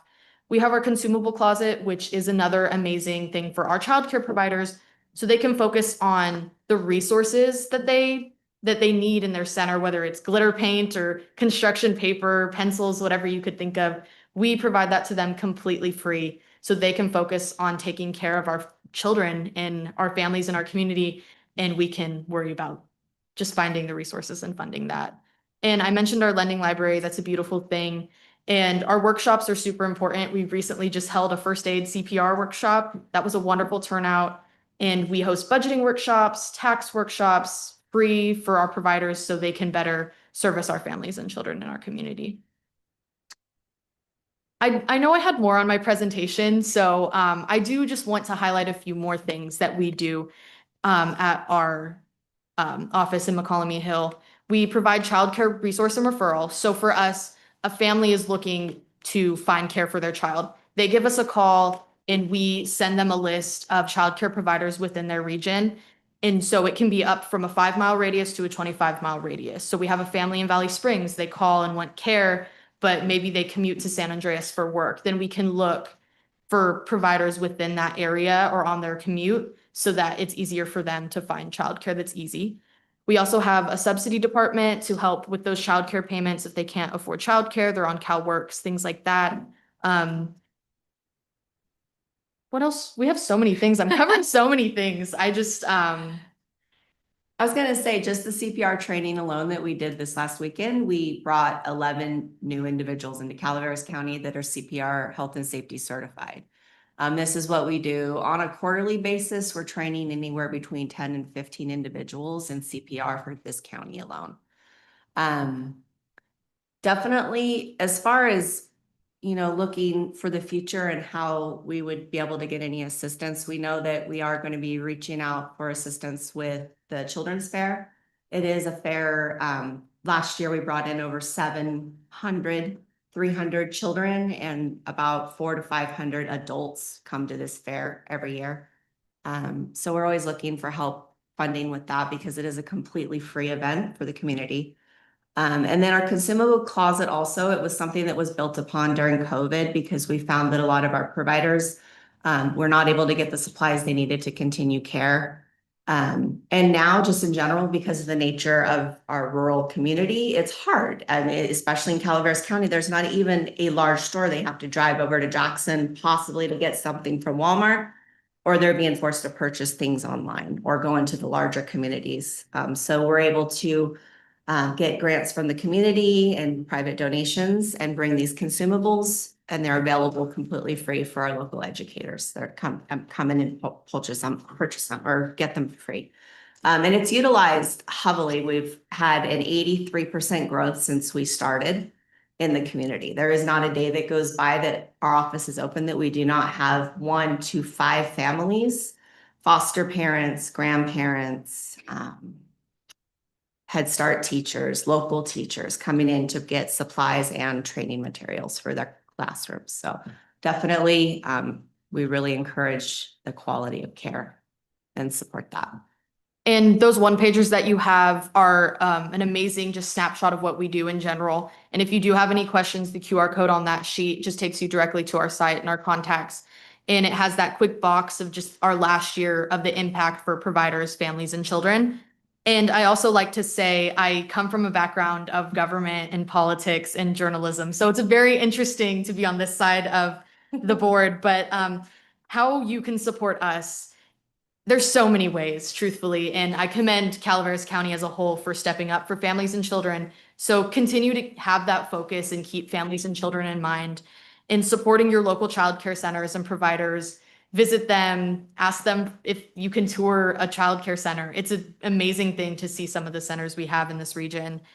Come and tour our office, come visit us, meet with us one-on-one, learn what we provide. We recently had someone running for our assembly district come and visit our office, and they were amazed at what we provide and what we have in McCollum Hill in our little office. You can attend your local child care council meetings. So we do have a strong child care council in Calaveras County, and we can get you connected with that resource. Autumn knows about that resource very well. So you can also ask her, she would know. But also just prioritize childcare centers, providers, families and children in the ordinances that you have, in your general plan, and other decisions that you make. Keep families and children in mind. They are a staple of this community, a staple of Calaveras in general. And these children are going to be the next leaders of Calaveras County. So if we can provide them quality childcare now, it will make such a huge difference developmentally later in life. And I just truly appreciate you guys taking the time to listen to us. I know some of you, it probably doesn't connect very well. You may not have children, or you may have grandchildren, whatever that case may be. I just appreciate you taking the time and continuously prioritizing our families and children in this community. I'll take any questions if you guys have any. I have a lot to say about these wonderful women, and I know that Sherry had to leave already. All of you, you're such an amazing team. There's been a long period of time that our county has had childcare deserts. Definitely in District 2, District 3. Copper was maybe 1 for a long time. So the work you've done has been tremendous. I talk to providers all the time and hear about the work you've done to help them get started, to help them stay open, to help them weather various storms. And I see you out there. You go to farmers markets and you're out, in the communities, being available, not just to providers, but to families. And I have to second what you said about your center. If you have children, if you have grandchildren, if you have nieces, nephews, stop by and see them. Not right now, maybe, as the parking lot is destroyed, but it is a wonderful place to go. I wish I could have a little mini office in there with you, because it's a beautiful place. You've done tremendous work, and thank you for all you do. And Thank you. it's a good thing to support. Mr. Aubrey. Thank you. I just wanted to say, Mia and Karen, you're an inspiration. Thank you very much for all the work that you do. Yeah. Appreciate you. Thank you.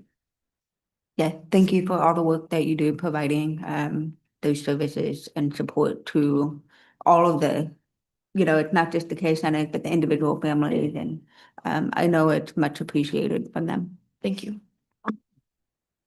I have a question. Central Sierra Child Support Agency, you guys have any interactions or do any work with them at all?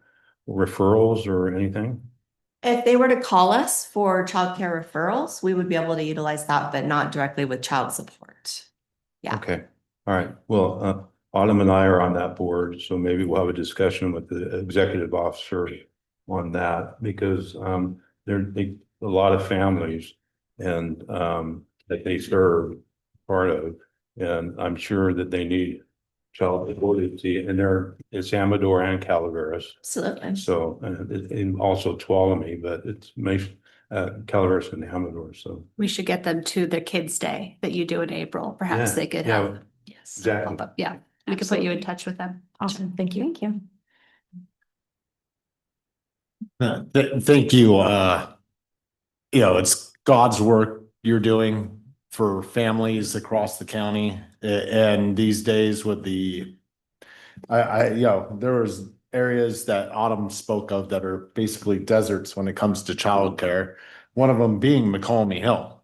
And,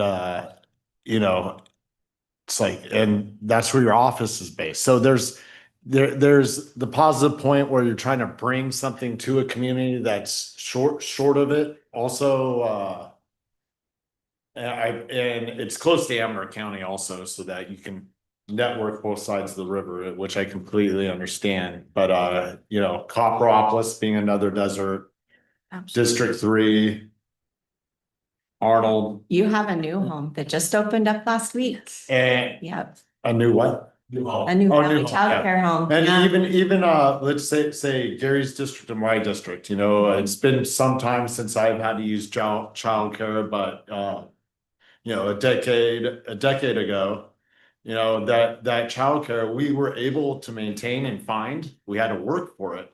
They were absolutely full everywhere.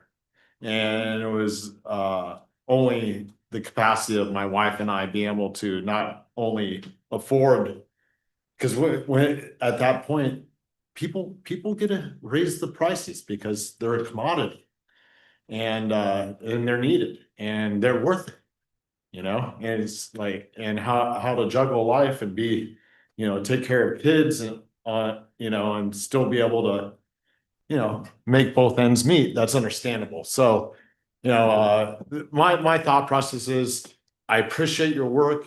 There's, you know, thankful for everything you do.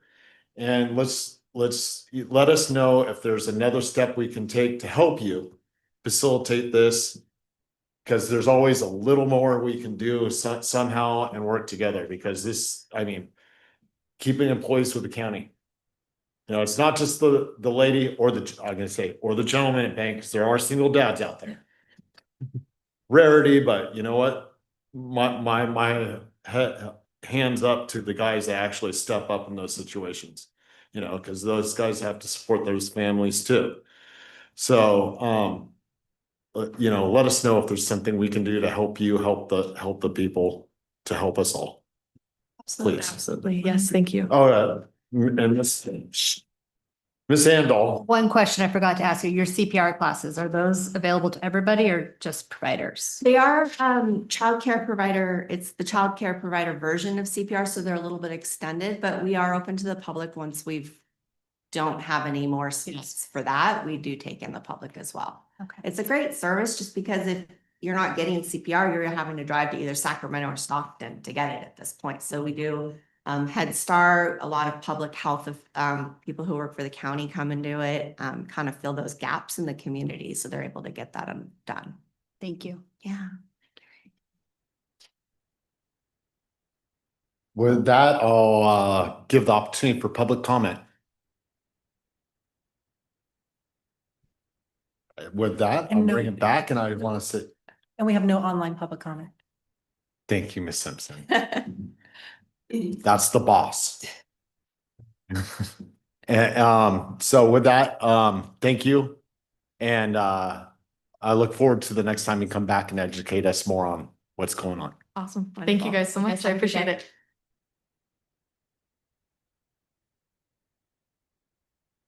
You ladies have a wonderful day. Miss Simpson. Item 13, informational item, behavioral health. Receive a presentation from Behavioral Health and Aegis Treatment Centers LLC regarding the proposed mobile medication unit to provide opioid treatment services to Calaveras County residents.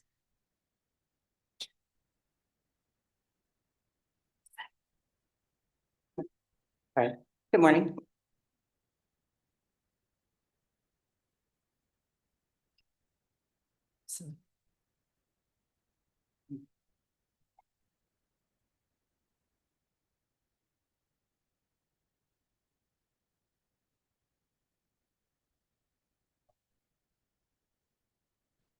Sorry, we have an extra person this morning, I guess, that we didn't really talk before, so. There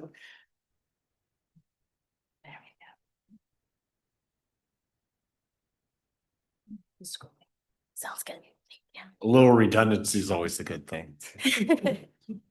Yeah, why don't we Thank sit you. down? Okay. Yeah, We're scooting. I will. I'm trying to say her posting to them. I guess the point really saying that you're here today, so. Thank you. Wendy?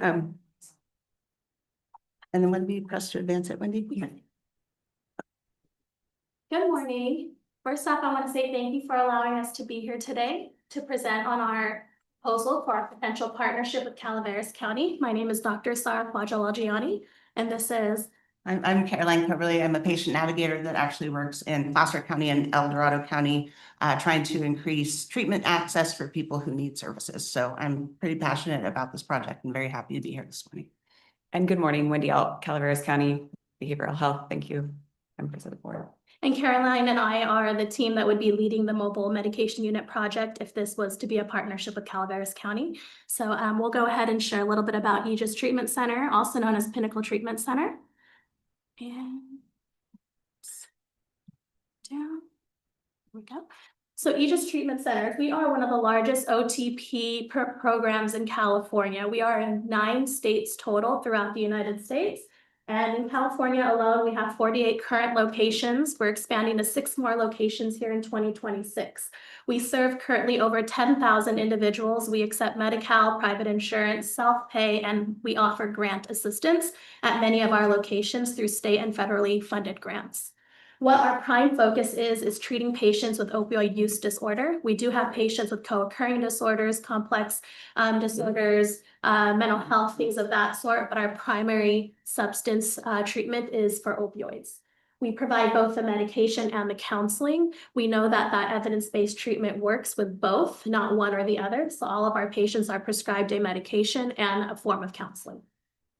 We have a multidisciplinary team for our treatment team. And we have evidence-based practices and curriculums that we provide to our counseling staff to ensure that we meet the golden standard of care for opioid use. So I want to talk a little bit about how we came to be in a roundabout way here in Calaveras County.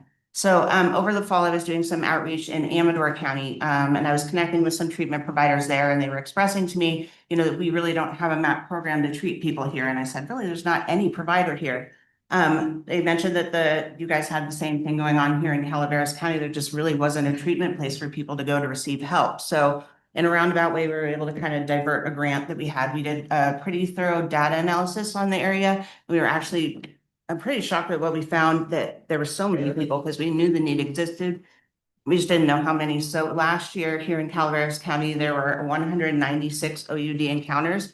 165 of those were unduplicated individuals, which means that they were individual people that were seeking help that weren't able to get it. And we currently have 20 patients in Calaveras County that we're treating in outside facilities, mostly in Sonora and Stockton and in Lodi. So they have to go pretty far to get treatment with us. Do you want me to pause just for the acronyms for any of that?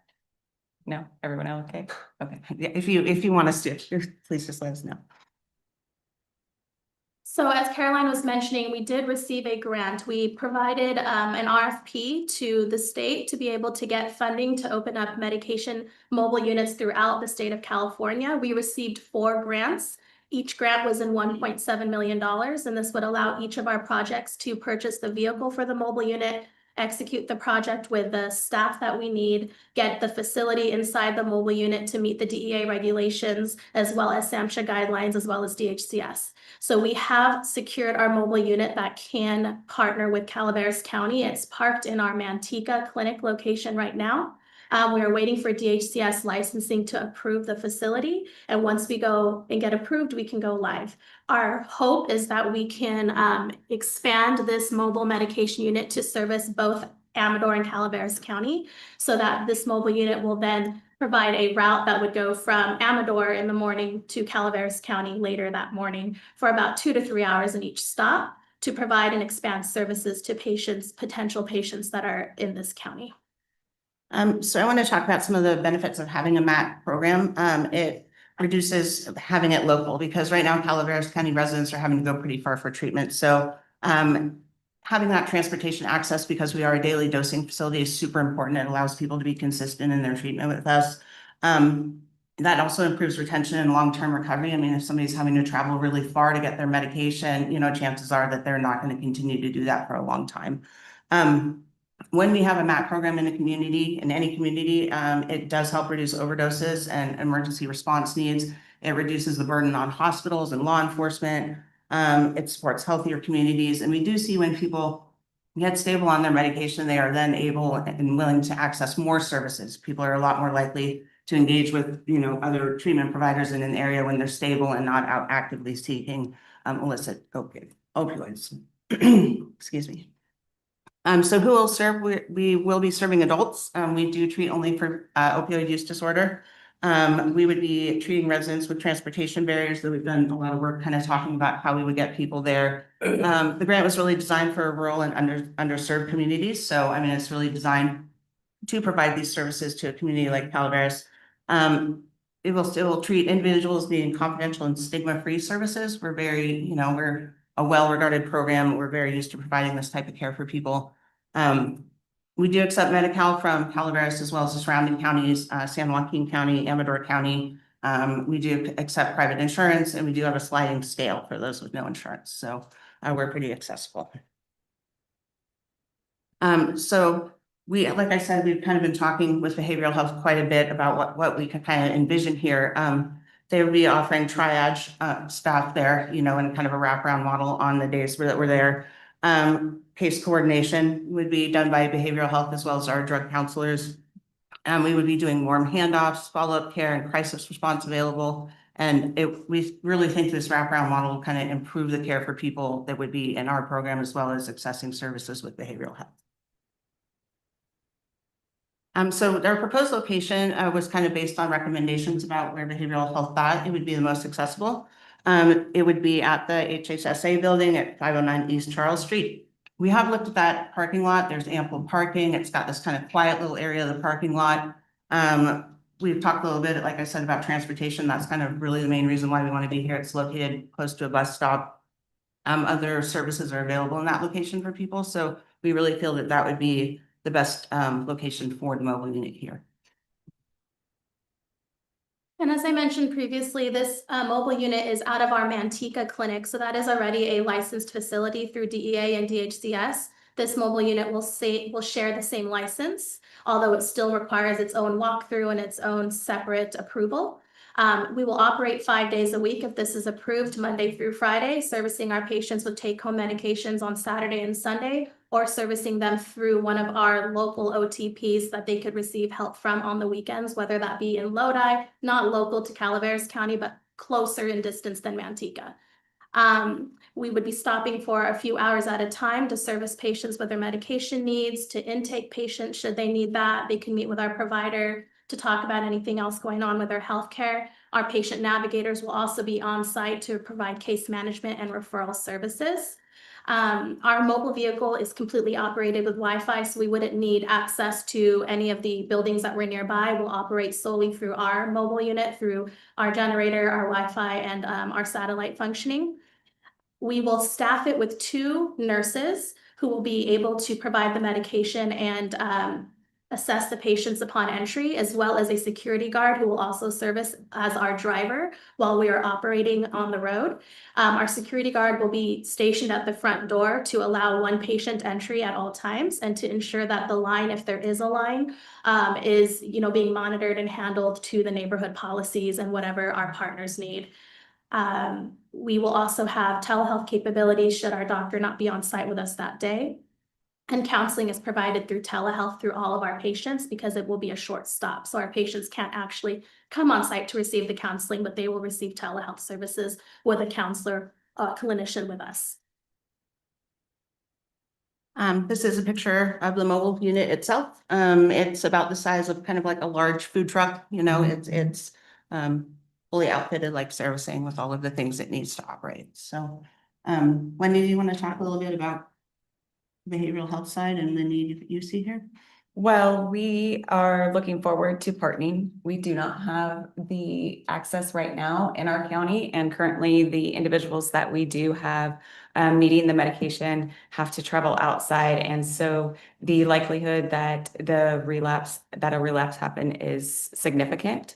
So we are looking forward to engage in this partnership and hopefully being able to provide that treatment. Currently right now, our hospital emergency room has a lot of individuals that drop in for just the medication, but with that, they don't get the treatment. They only get the medication. So our hope is that this will be a benefit to the emergency room, law enforcement, clients, and everyone all the way around. And currently, the best place that we could think is the HHSA parking lot. However, our hope is that in July of 2027, when the behavioral health building is done, that we will relocate later to that parking lot and be there with us.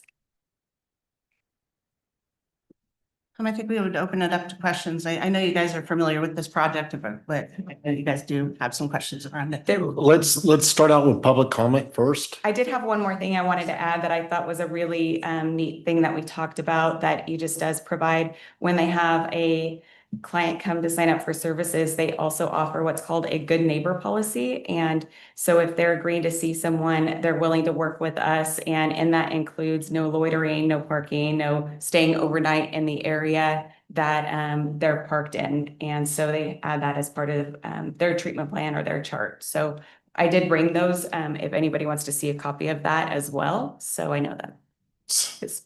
It's a comfortable reminder to the community that you're aware of the possible situations that could arise from prolonged time at the same spot, basically. Okay. If we could do public comment. Miss Kim. So Kim Craddock from probation. I just want to say right now for probationers who are getting out of jail and needing MAT treatment, it has been on probation to make sure they're treated. And we're the ones transporting them to either San Joaquin County or Sonora at this point. And there are times we can't do it. And so then they're not getting their treatment. So this would very much benefit the probation department and cut down on our treatment costs, just driving people back and forth. But it would also be an easier way to ensure that our clients that need the MAT treatment, they're receiving MAT treatment. It'll be easier for us to monitor. And because it's a daily thing, we don't have to worry about them then dispersing their medication to the public because they only get one pill a day. So I do think it's really worth supporting and would be very beneficial, at least to my department. Thank you. Absolutely. Further comments? Online, Miss Simpson. We have no online public comment. Okay, I'll bring it back to the board. Mr. Hubbardy, you got your light on. Thank you, Chair. Just a quick question. I think this is a huge benefit to our community. If you weren't able to make those 2 hours in Calaveras, would you then be able to go to Amador in the morning if you were available in the morning? Yeah, so as it is a medication unit, it's basically a satellite office off of our Manteca clinic. The stops in Amador and Calaveras will be interchangeable, and so it'd be if somebody were to miss both of those, they could still travel to Manteca to receive their dose. So they are really kind of interchangeable, those two locations as well as the clinic itself. Thank you. To add to that, our Lodi facility is open after hours or a little bit later than majority of the facilities that service OTP patients. And so if we could coordinate transportation to Lodi, we would definitely do that through either bus transportation or Uber or whatever we could provide to that patient. Thank you. Ms. Sandball? That was a question that I had, and I appreciate a lot of District 2 residents often are easier for them to travel to Amador than to Calaveras County, depending on where they are. And I took some time to talk with Wendy about this ahead. And one thing I just wanted to make sure that the public is aware of is that Calaveras County far surpasses the state of California in their overdose numbers. So the problem is here, and we need to get a handle on it. So I appreciate this effort to hopefully, provide the treatment and bring our numbers down.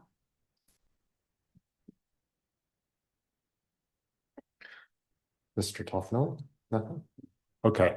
When I moved back to Calaveras County around 2004, a little bit prior, I was in an area prior to that for a while that I was completely clueless about the issue. And I got back here and I had a few friends that had been in accidents years prior.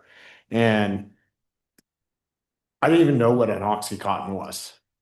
And they explained it to me. And both of those guys were trying to wean themselves off at the time.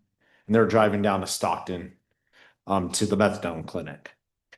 And, they even explained it to me. And it's at that time, it's, the thought of them taking one of those pills and driving home. And you cutting that out, at least by a certain distance, would be huge for the safety of the public. For one thought. Another is access. so that these people don't have, because sometimes it was a matter of whether they could make it in time and do the turnaround and still do what they had to do that day without falling on their face and going back to the very thing that's causes their problem.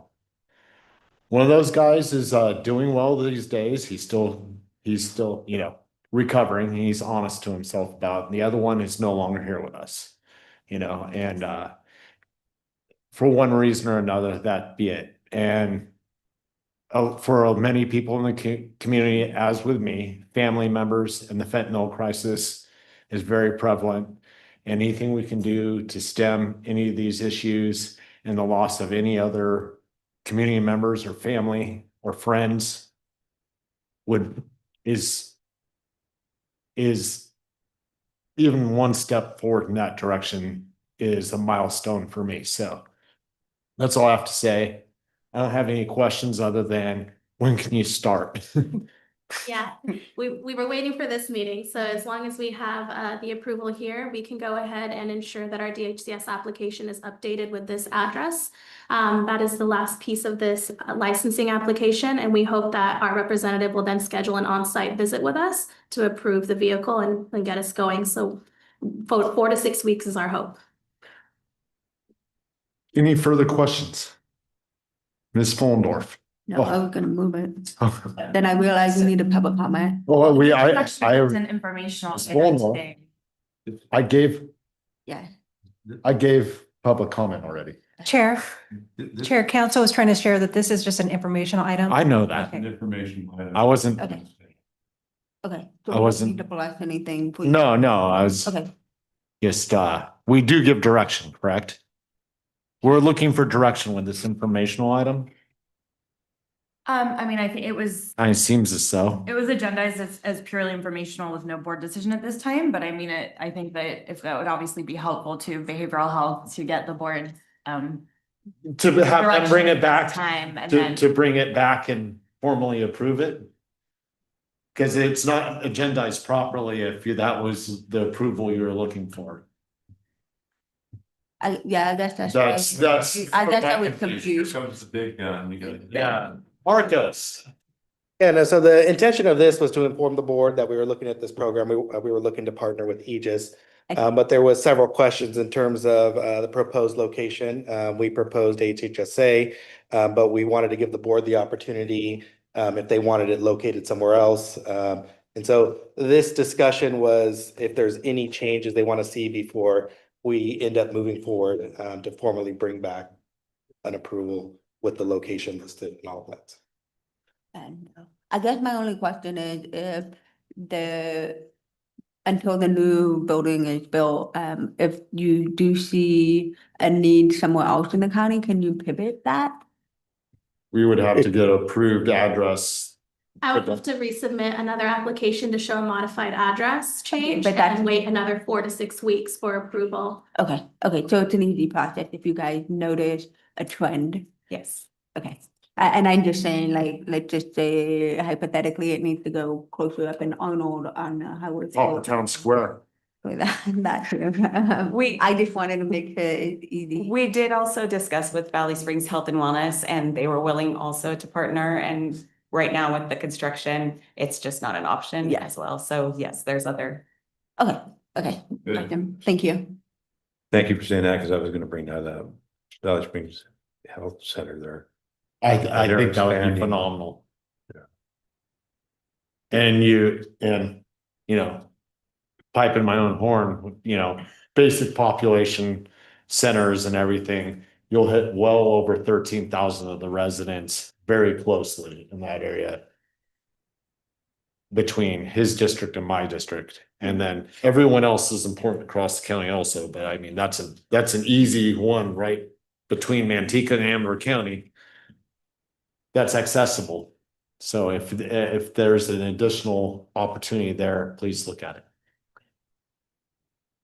And just to make sure, from what I was reading and presented, you're gonna do this out of Manteca 5 days a week. You're gonna drive to Calaveras for 2 hours, Amador for 2 hours, and drive back to Manteca. Correct. 5 days a week. Yeah, That's- at our home site Wow. in Manteca, yes. Yes. Again, the goal is to expand access to treatment and reduce the overdose rate, so we're happy to partner with Calaveras County to do that. Excellent. That's right on time, 8 hours round trip. So I'm asking for, just opinion, a poll of the board. Shall we move forward with this? Give a thumbs up. Thank you. And anything you need to bring it back, Marcos, later? We're ready. Thank you. Thank you. Thank you, ladies. Really Thank you. appreciate your time, and our community does appreciate the potential for help. We're really looking forward to being here, so thank you guys. We're gonna take a 5-minute break.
All right, Don't ready? let me go Calaveras. Ready. Ms. Simpson, thank you. We'll move on to the last and final agenda item other than closed session. Thank you. Item 14, action item, administrative office, direct the county administrative office and the sheriff's office to begin the formal transition of the Office of Emergency Services from county administrative to the sheriff's office, including ordinance updates, budget preparation, position review, and operational planning. Get my mic on here. Good morning, everyone, and thank you for all of you who have waited through the rest of the meeting to be here for this item today. Before we begin, I want to acknowledge something important. As we've evidenced by some recent social media activity over the last couple of days, some folks in our community have strong feelings about where the Office of Emergency Services should reside. Those feelings come from a deep place of care for Calaveras County, and we respect that. But today, our responsibility is to look beyond feelings and focus on facts. Facts that directly affect the safety, stability, and financial health of our county. Over the past several years, OES has repeatedly put the county at significant risk through late, incomplete, or inadequate reporting across multiple grants. Recently, there have been social media posts, particularly regarding the Butte fire, that reflect a misunderstanding of how this risk developed and why OES bears responsibility. So let me be clear. Since OES was created in 2017, it has been responsible for the reporting and recovery efforts tied to the Butte fire. Because of years of inadequate reporting and poor record keeping, Calaveras County is now facing the possibility of a $13 million deobligation. That is not a theoretical number. That is a real documented risk. Since the administrative office was notified by Cal OES in June of this year regarding potential deobligation, after their repeated concerns had gone largely unaddressed by OES, the administrative office worked closely with the auditor's office and has been working tirelessly to reduce this exposure. This is an exposure created under multiple OES directors over multiple years, yet even with our intensive effort, the risk remains. And if these funds are ultimately deobligated, the burden does not fall on OES. It does not fall on the sheriff's office. It falls squarely on the county's general fund. That means taxpayer dollars, dollars that support our libraries, our animal services, our roads, and yes, even our public safety operations would be used to repay costs that should never have been put at risk in the first place. Ignoring this would be negligent. Pretending the risk does not exist would be irresponsible. And this is not the only area where systemic issues have created significant exposure. After the departure of our most recent OES director in December, it was discovered that the county's 5-year hazard mitigation plan, due this October, had not even been started.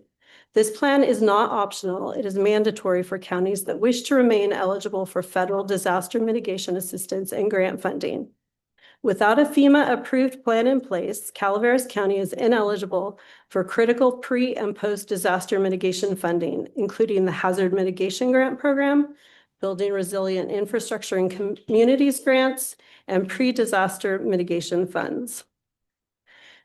These are the very programs that help communities strengthen infrastructure, reduce wildfire risk, and recover more effectively after disasters. The administrative office is now coordinating closely with the sheriff's office to produce a plan that typically requires 12 to 18 months of work in less than 9 months. That is the level of urgency we are facing, and it underscores the need for a structure that ensures accountability, continuity, and competence in our emergency management functions. I also want to be very clear about one additional point. Sheriff Whiting did not request this change. In fact, she approached it with reluctance. But as a first responder, she and her department carry an immense sense of duty. Their priority always is ensuring that if a disaster strikes, Calaveras County has the resources, the coordination, and the highly trained staff necessary to protect our residents. That sense of responsibility is why she agreed to evaluate this transition, not because it was something she sought, but because she understands what is at stake for the people we serve. That is why we are bringing forward a recommendation today to transition the Office of Emergency Services to the Sheriff's Office, while creating a separate budget unit for emergency preparedness under the Administrative Office. This structure strengthens accountability, improves operational readiness, and ensures that both emergency response and long-term hazard mitigation remain priorities. Our goal is simple: to protect this county, its people, its finances, and its future. This transition is not about politics or personalities. It is about correcting systemic issues, reducing risk, and building a stronger, more resilient emergency management framework for Calaveras County. Stacy, can you bring the presentation up?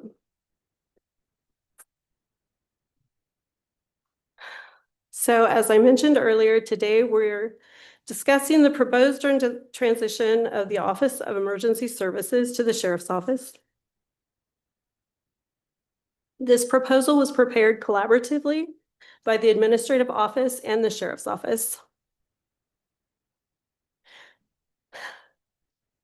We recommend beginning the formal transition process, which includes ordinance updates, budget preparation, position review, and operational planning.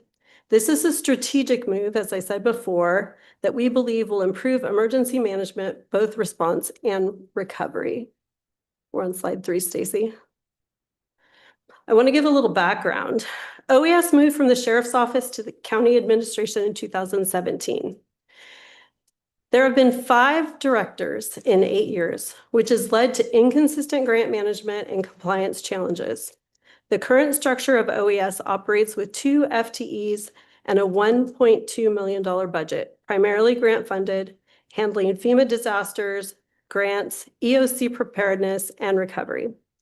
I need to emphasize that we are concerned that this level of staffing is insufficient in the event of a large-scale disaster. Next slide, Stacy.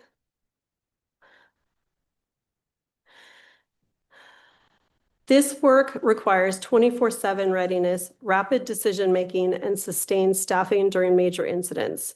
County administration isn't staffed or structured for 24/7 operations, while the Sheriff's Office has the infrastructure and staffing depth for continuous emergency operations. That's why we believe that the emergency response firmly belongs under the Sheriff's Office.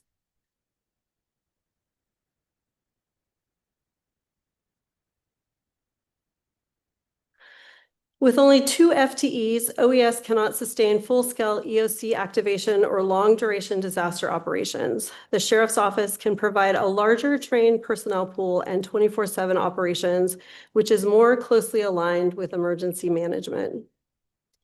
Number 6, Stacy. So I do want to say our OES staff have done excellent work in preparedness and emergency support. However, as indicated, high turnover in leadership and minimal staffing levels are structural issues that need to be addressed. By moving the emergency functions to the Sheriff's Office, the Office of Emergency Services will have consistent leadership and surge resources for critical disaster events. We believe disaster preparedness, mitigation, and resiliency are activities that could remain with the Administrative Office. As we work through what the new structure will be, we will clearly identify which functions remain with the Administrative Office and which functions would benefit from the ability to leverage the resources of the Sheriff's Department. Next slide, Stacy. As I've mentioned, our concerns stem from high leadership turnover and inconsistent grants management, including the Butte Fire closeout, which could result in up to $13 million in disallowed costs. In addition, over $1 million in active grants are behind schedule, and FEMA closeouts are incomplete, risking reimbursement delays. These issues are a result of a lack of consistent leadership and low staffing levels, which threaten financial stability and grant eligibility. Slide 8, Stacy. It is in the county's best interest to explore other structural options to offset high turnover, insufficient staffing, lack of 24/7 infrastructure, and growing complexity. It is clear that a more resilient, operationally aligned structure is required. Next slide. We firmly believe that the transition of OES to the Sheriff's Office will benefit the county by providing stable leadership, stronger emergency response, and integration into established command systems. Retaining emergency preparedness, hazard mitigation, and fuels reduction activities within the administrative office ensures better alignment with its core functions. Direct oversight of these activities by the administrative office will enhance operational efficiency and lead to improved grant compliance. This is the current budget picture for OES. As part of the transition plan, we will include a more robust budget for the board to consider prior to moving forward with any transition. Should the board direct staff to move forward with evaluating the transition of OES to the Sheriff's Department, the next steps would include reviewing open grants, identifying obligations, developing transition timelines, updating ordinances, preparing a full budget, and reviewing any grant supplanting issues.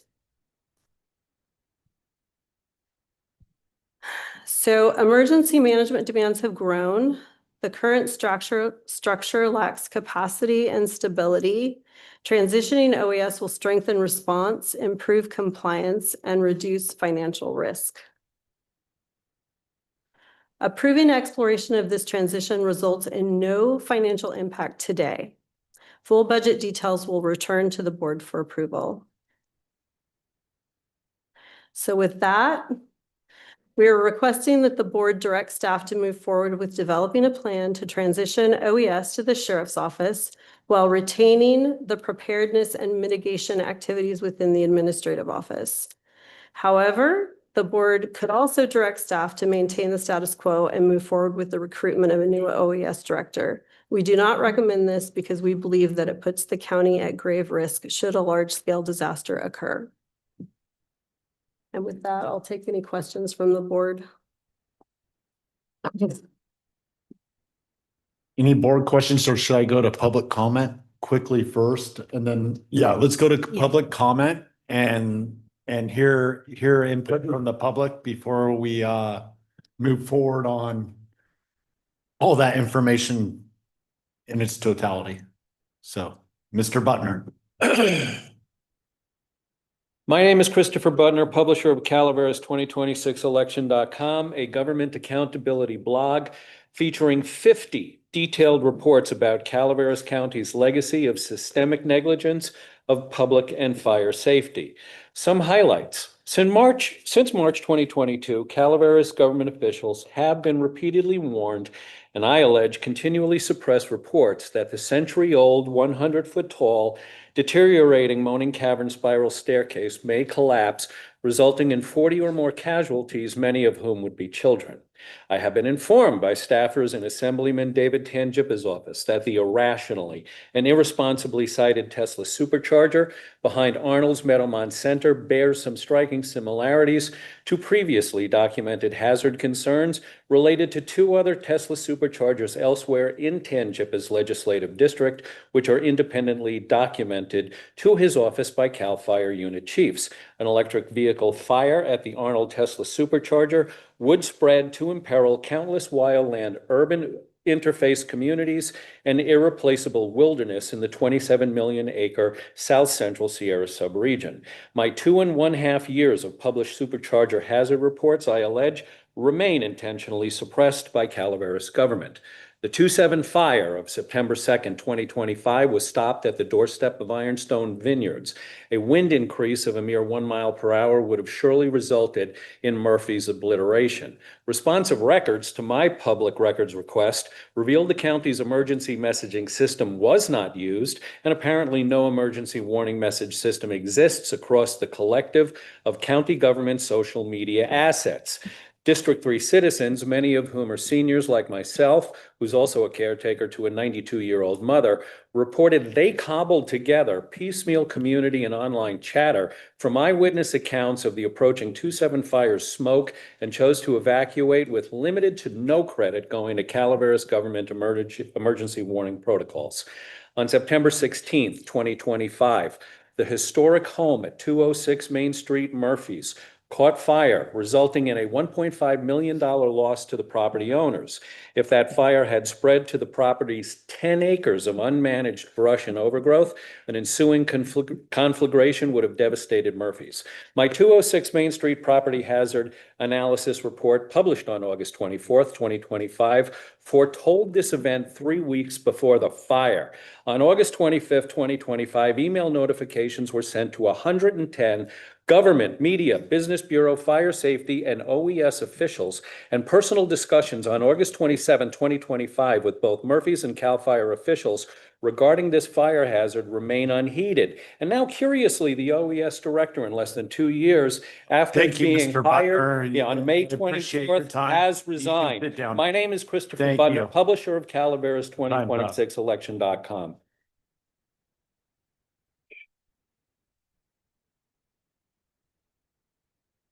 Further public comment?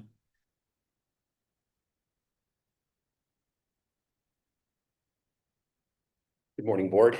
Greg Sessions, Auditor Controller, resident of District 4, evacuee of a recent fire. And also, in the years that I've been working here, I've had the chance to witness the response and the recovery to the various disasters, the winter storms, seeing how the county and the first responders, the other districts, they pull together and make sure that our community is taken care of and safe. I don't believe there will be a drop-off of that dedication. I think it would actually be stronger under the sheriff and her strong leadership, the continuity. I would like to just add my voice as the auditor controller. I support this move. I believe that the CEO is correct in her assessment of recent activities. I do not want my words to be a recrimination of any individual, because the people I've worked with have been dedicated. They've been interested in the well-being of the people, but they've also been limited. We don't expect one person to be able to be an expert at every stage of disaster recovery. So we get to the back end where the people are safe. We've done as much as we can. Now we need to get the money from claims and things like that. And that's where we've fallen short. Over the years, I've met various times with the admin staff, looking at those weaknesses, figuring out ways that we could supplement, keeping the OES structure as it is, but then supplementing it with my office and their office. And it's moving this to the sheriff, I think, would be beneficial to the county, to the staff. We will all be there to work hand in hand as we have in the past. I believe that admin and my office are still interested in implementing those steps to ways that we can help the response and the recovery even more. And I just wanted to appreciate the way that the CEO and her office are looking at ways that we can be more efficient and streamline things within the county. Thank you. Ms. Craddock. Again, so I think for a county our size, OES is a much better fit under the sheriff's department for all the reasons Ms. Hitchcock has said. But in my experience as working in probation, every time we are called out to assist in an emergency situation, we are called out by the sheriff's department. It's the sheriff's department that contacts us and asks us to respond, to assist, and assigns us where to go. So when it comes to then documenting all that, there's confusion. And I think for my department, it will lessen that confusion, because we will just be reporting right back to the sheriff's department instead of a separate department. And that could help with some of the paperwork, as we would know where it was going and who we're getting it from and all of that. And because we always end up calling the sheriff's department, they're redirecting us someplace else after an incident, because they're the ones that directed us to the incident.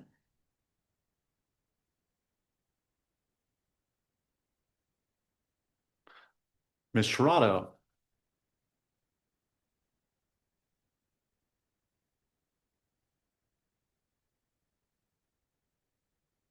Good morning. My name is Caroline Shirato, and while I happen to be the mayor of Angels Camp, I'm speaking today solely as a member of the community and not on behalf of the city or the city council. The views I express are my own, and I do not represent the position of the city or any of its officials. In my line of work in national security, readiness and resilience is number one, focusing on left of boom. I appreciate the thought and work that has gone into this proposal. I want to acknowledge that there are counties where OES is housed within the sheriff's office.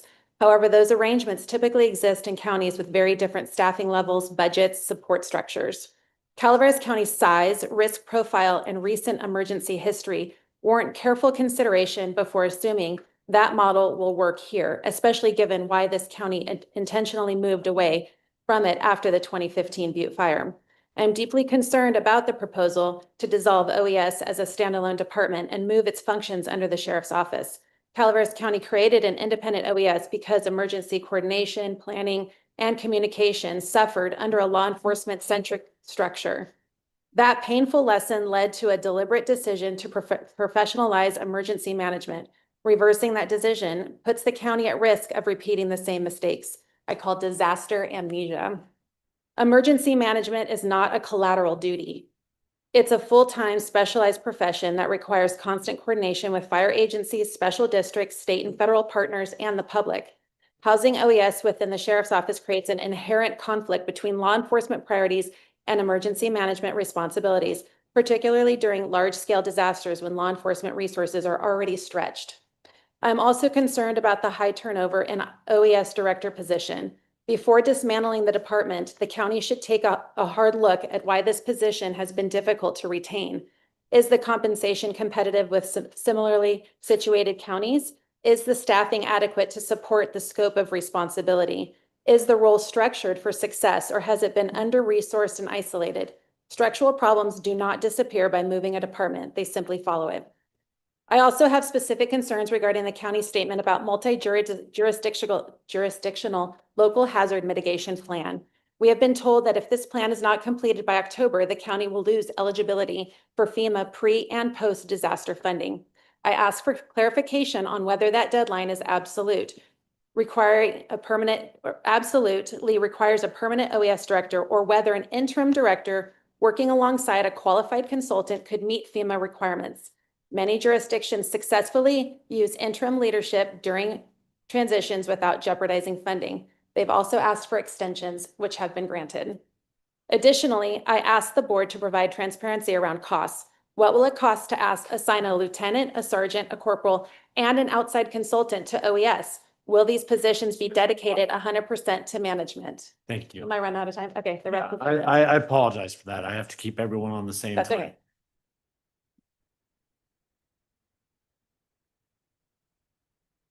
Good morning, Chairman Stopp and members of the board, county staff. My name is Nick Cashy. I'm the unit chief for the Cal Fire Tuolumne Calaveras unit.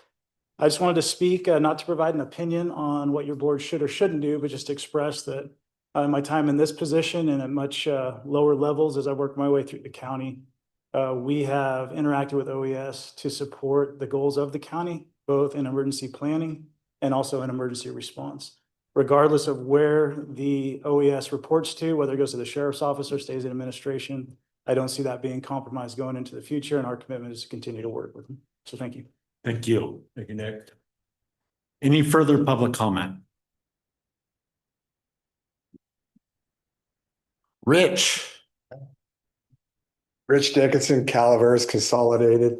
I got to be careful with this. The bottom line is I'm a 65-year-old man. I've lived here for 30 years. My 10 years as a fire chief for Calaveras Consolidated. Now, I wasn't here as a supervisor when OES was under the sheriff. But I will say with OES, the dealings I dealt with them in Cosgrove Creek, they were there for the first responder boots on the ground, listening to the report. As we unpeel the onion, I understand there's other conflicts. I do grants, and grants are very important. Follow-up is huge, because if you don't follow up, then you are not going to get your grants. That is not a choice.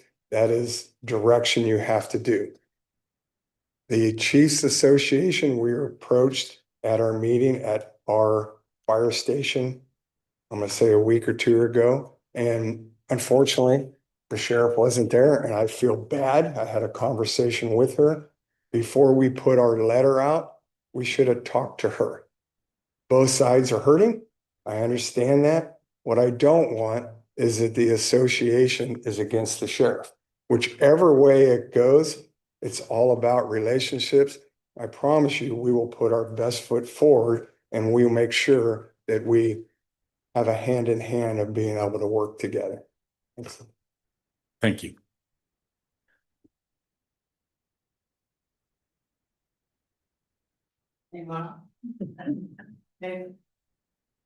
Morning. I started working for our sheriff's office in 2000. So I'm going to reel back the history lesson from what CEO Hitchcock. OES started in county administration. So when I started, I don't know the politics or the climate back then. I was just having fun being a cop. I'm sure it was very similar discussions. Not that it's not fun now. I'm sure the discussions were happening, evaluating risk and hazards, the capacity to deal with EOC activations, grant project management, disaster recovery, multi-agency coordination. The exact same debate happened back in 2000, 2001 that is happening today. And the board was faced with the decision, should OES stay under county admin, the board of supervisor, or should it go to the sheriff's office? So the sheriff's office had OES from the early 2000s to, end of 2016, early 2017 with the transition. So when people are saying OES was created in 2017, that's just the current framework. That's not the complete history of our county and how things have been managed. So I'm sure with some incidents or disasters, and especially in evaluating anything involving emergency management, there's always going to be a level of blame. There's always going to be times when during after action incident reviews or when we take deep dives into any project management or grant management, we're going to find areas where we can improve. That's the point about OES and all the different phases, is to ensure that we're constantly learning and evolving. So I think all stakeholders in our county know and realize that emergency management requires a comprehensive approach, inclusive of all phases: planning, mitigation, response, recovery, preparedness. We all understand that mitigation efforts like the fuel break projects in the wildland urban interface zones, these are a priority for our community. The county is obligated to continue to work on those projects. That's why FEMA focuses emergency managers on whole community preparedness. I do have shared concerns with other local officials, many of whom have already come up here, regarding consistency and ensuring that no matter where OES lands, that we all stay committed to multi-agency cooperation, collaboration, and communication. Quick history, because it seems to be up for debate this week, like why the sheriff's office, can the sheriff's office handle OES? So the sheriff's office previously had OES during the recovery phases of the Leonard Fire, the Darby Fire. The Darby Fire took place during the week that the September 11th attacks happened on our nation, and our community was going through that. So the sheriff's office took OES after a complete transition in our nation to SIMS and NIMS compliance and moving our entire community to being adhered and up to the training mandates and standards that came with that framework change. We worked through that with OES within the sheriff's office. We had OES during the Mineral Complex and the Pattison Complex fires in 2004. Through the major flood event involving the Peachtree Pond and Cosgrove Creek issues that arose in 2006. Much like, recognizing Chief Dickinson, these are issues that are revolving, and the sheriff's office has consistently been here and responded, and we had OES through that event. We had OES during winter storm disaster declarations in 2009 and 2010.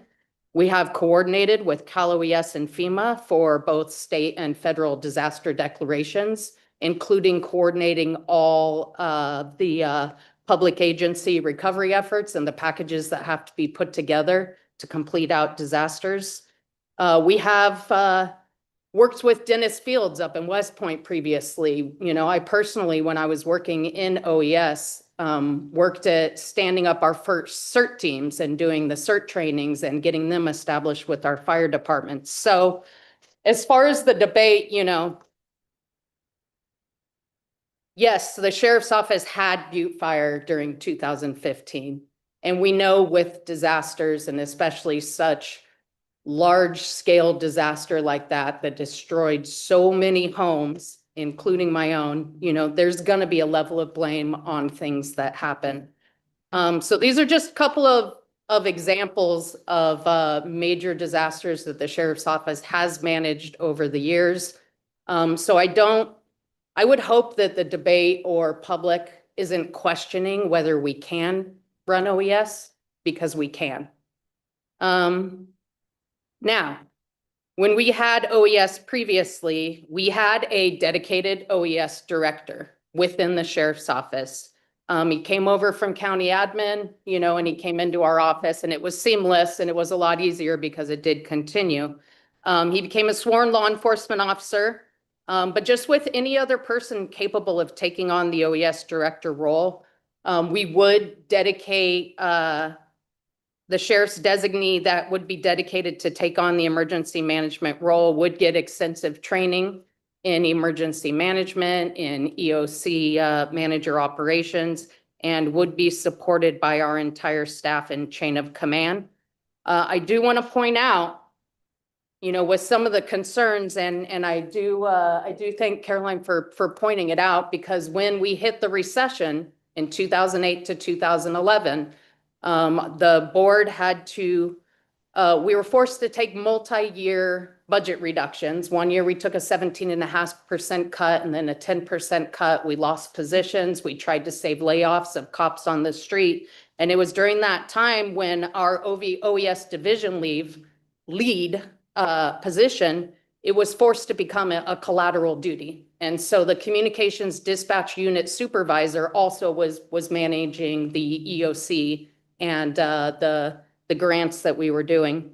It was also during that time, prior to that, we had the emergency management performance grant, and we were able to just spend that grant on projects, equipment. It was very highly supportive in keeping our hazmat team and our bomb team, you know, up to standards and cutting edge and equipment.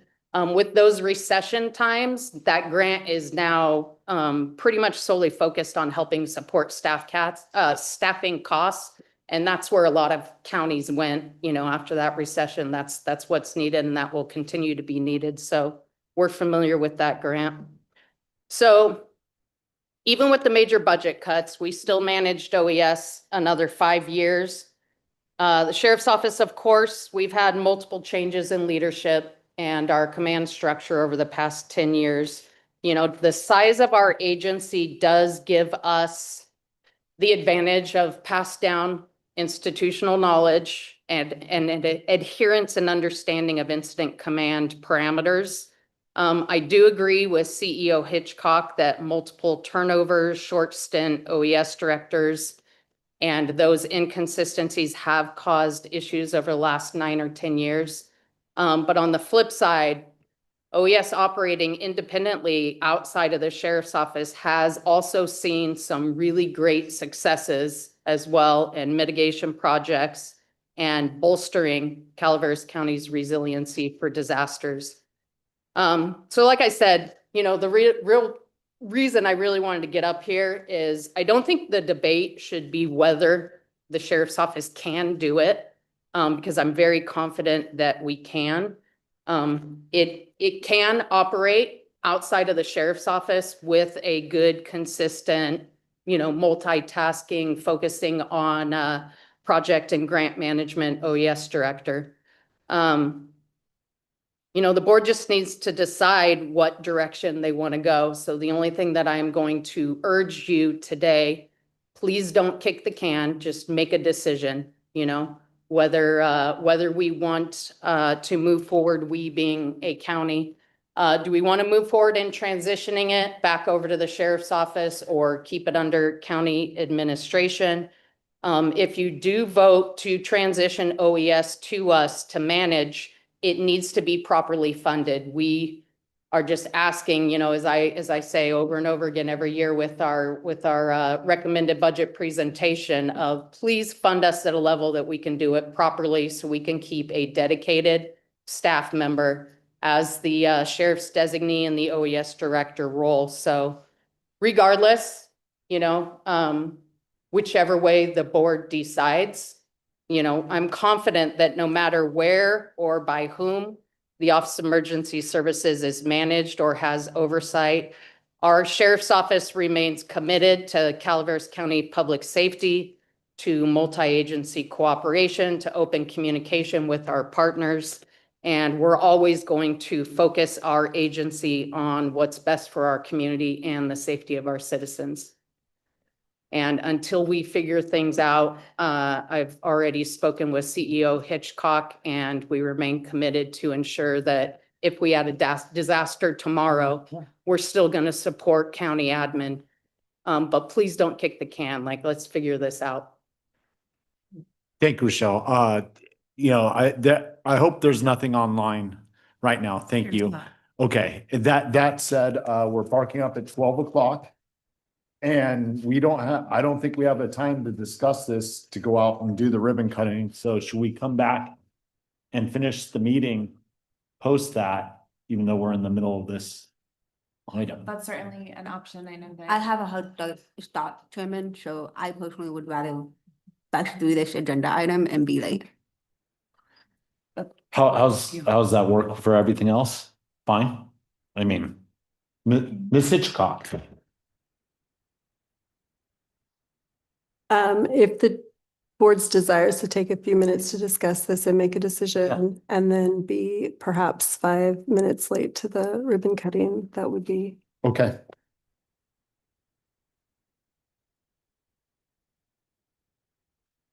That said, the board all amenable to finishing this out. Very good. I was just gonna give the option. That said, I'll just go ahead and start, just so I can get my piece out of the way. To the history and understanding this, and not one of us board members were here during the Butte fire, but understanding the inconsistencies and the need to move on and to a better structure that's going to be able to finish and follow through with everything in its entirety. You know, there's something I've consistently brought up, you know, it's there are the things that happened before I got here. I may not agree with them, but as soon as I'm elected, I take responsibility for those. And it's not my job to say I didn't make that decision, so much as to work forward and make a decision that fixes that issue into the future. So, you know, Ms. Hitchcock outlined it in its entirety pretty darn well, but there was inconsistencies from before you were established here as auditor controller. The auditor controller at the time, partially when it came to paperwork and everything, was going to take the bull by the horns and make sure that stuff was filed. We got in here 2019, when I got in here, we got some of the PG&E money in for the Butte fire, and Mr. Toffanelli was a part of, hey, we need to finish this paperwork moving forward. And that's where it comes to the finalized part of Ms. Hitchcock saying, like, multiple leaders, changeover. There was not the follow through that we needed. Our sheriff, I've talked to about this multiple times. was never her intent to move forward with this and take it over from the very beginning. And also, I think I said it very clearly to her, don't do it. But there's also the understanding of need. And it's not a want from the sheriff's department so much as the need. And, you know, and in the spirit of it, Rochelle, you brought up debate. Or a debate. And there's one thing there, I'm gonna change that word from my perspective. And it comes, you know, I have to give credit to Jimmy Carr for this because it was brilliantly said. He was asked a question about Trump and he's sidestepped the political question brilliantly, like most Englishmen do, or women. And he said this, that, you know, far too often people debate issues, and that's an argument. We need to start collaborating to come to a solution. And right now I see a solution that doesn't solely put the burden on the sheriff's department as it was in its first format. I see a solution here that administration is partnering with the sheriff's office because we understand the capacity for either one or is not there. So it's going to take a collaboration. And so with that, I would support moving forward with this in that spirit and understanding.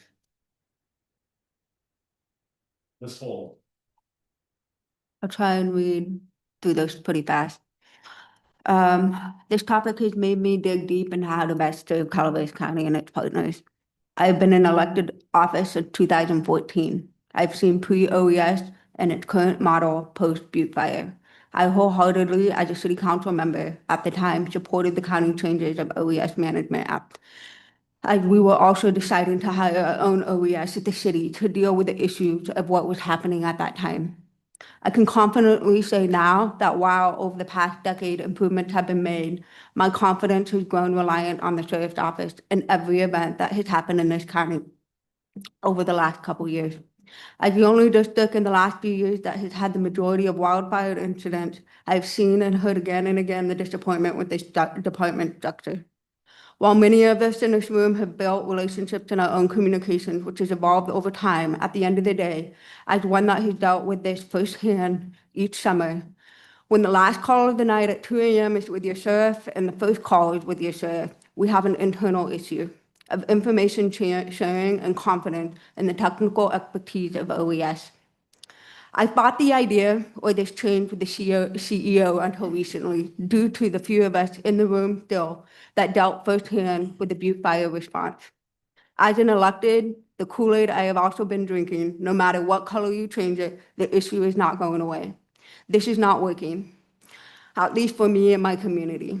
We have been conditioned to separate OES through the emotions, not the fact of those who are no longer in this room that created a department that they did not have to deal with the SO.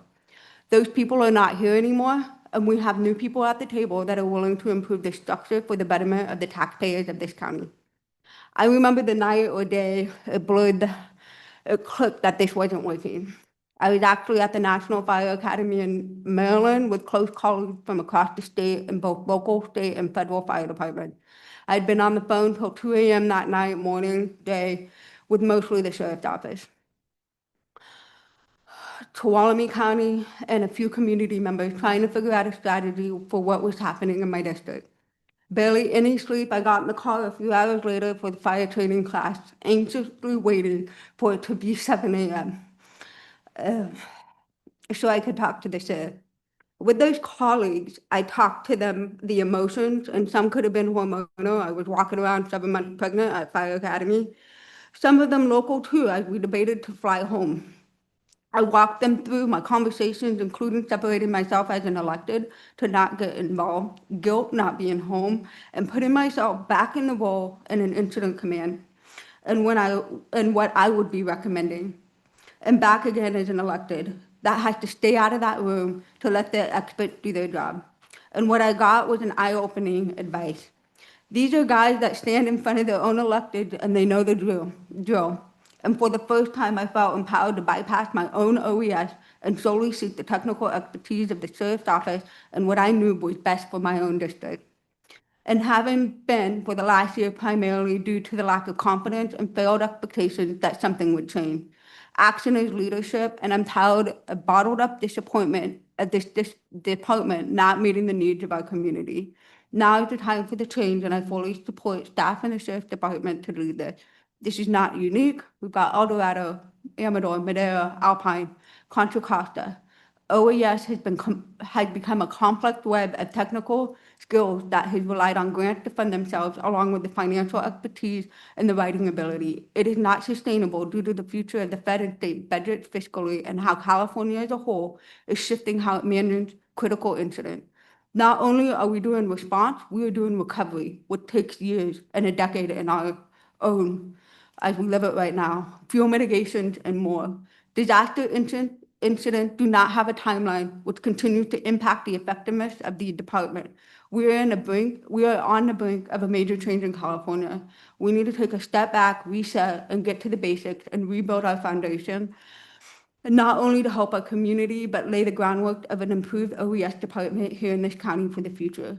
We took the same approach when we did the CEO model and our strategic planning over 5 years ago.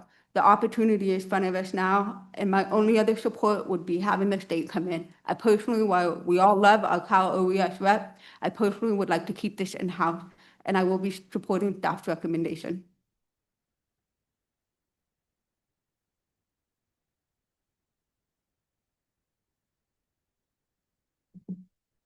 My turn.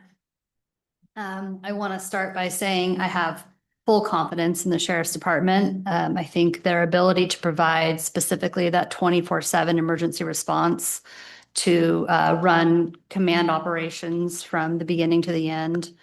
They handle the evacuations, the communications. I have absolutely no question about their operational capability. My concern is just that long-term hazard mitigation.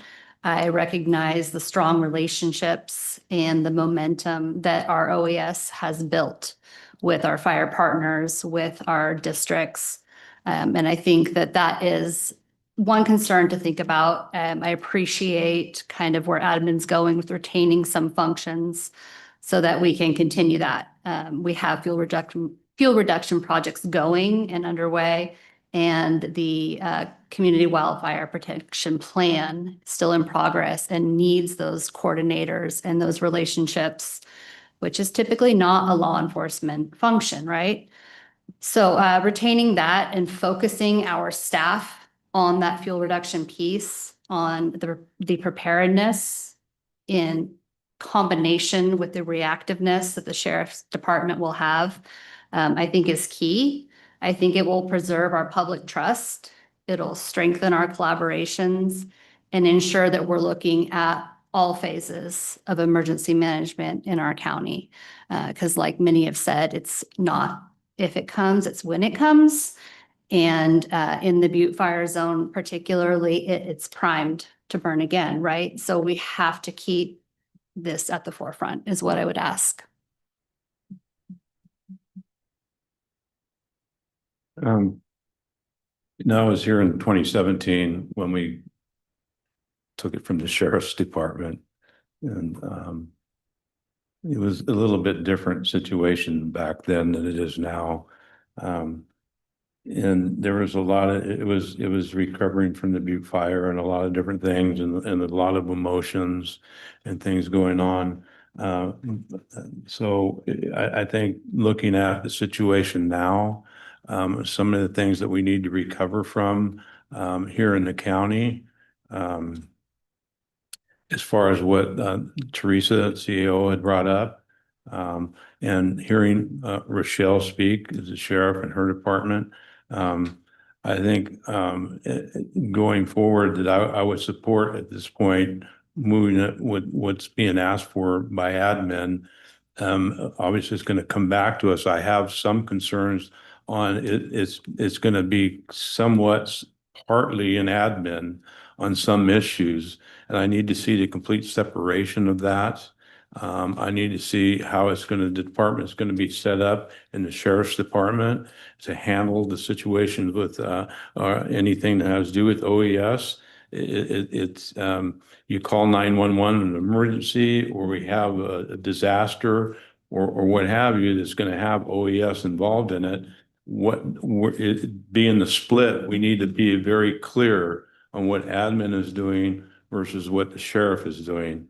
And so that I'd like to see come back to us, because obviously this is going to come back to us with the complete split and the complete funding of it. I want to see that how that's going to transpire, because right now we have 2 FTEs, and I think we're looking at putting 3 FTEs in there, and a complete, even though it's the sheriff's office, it would be an OES department within sheriff's department that solely functions for OES and grants and all of that stuff.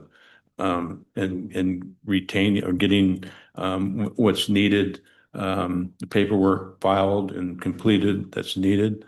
So I need to see that structure, but right now I'm looking at moving forward with your recommendation at this point. And I want to say I agree on a lot of things that Supervisor Follendorf had to say in her emotions. So that's what I have to say. Thank you.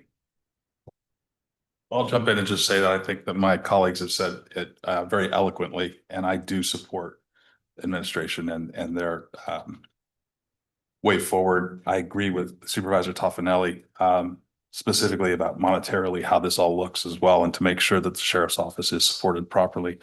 And I can only speak to my experience in the last 3 years, and having worked with Rochelle and Nick, and has been fantastic, and I wouldn't expect anything less. So thank you.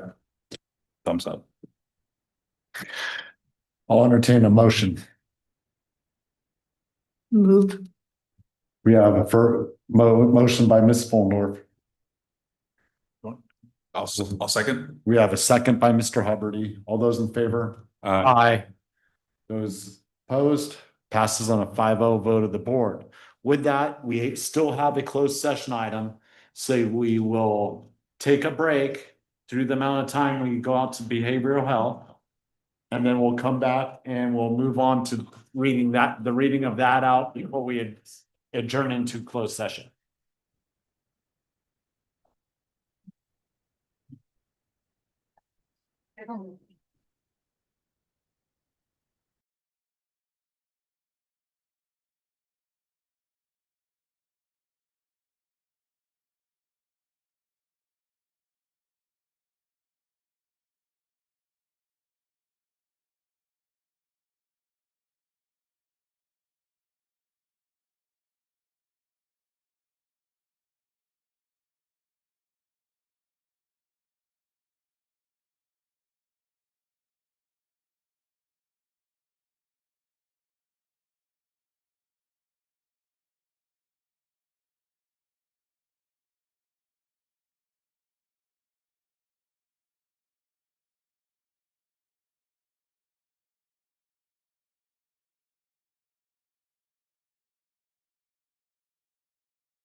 Thank you, Ms. Simpson. We're back. We have finished the final regular agenda item. Can we proceed to closed session?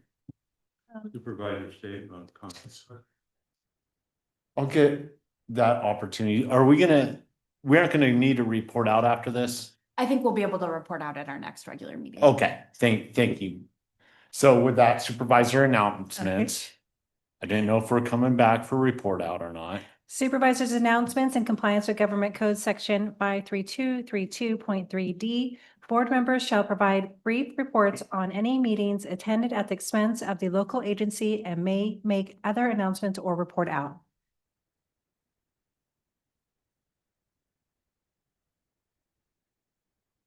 Martin. Thank you, Chair. Just reiterating, we all went to the 13th and 14th of this month, the strategic planning session, and Supervisor Follendorf did an excellent job of saying thank you to administration. Fantastic. On the 15th, to the CMCAA meeting with Supervisor Andal. I think we're in good shape there moving forward. On the 20th, I was on the Sierra Jobs First Zoom call, trying to get some of the funding on the west side as opposed to all of it heading over to the east side of the Sierra. On the 22nd, I attended the Sierra Hope ribbon cutting with Supervisor Follendorf. And yesterday I had a tour. Gail Bungie and Scott Manick gave me a tour of all the newest and greatest programs at Bret Harte, which was really quite cool. So that's it. Ms. Andal. Okay, yeah, on January 15th, I was at CMCAA. On January 21st, I attended the Human Services Child Welfare Department Community Resource Guide presentation and workshop.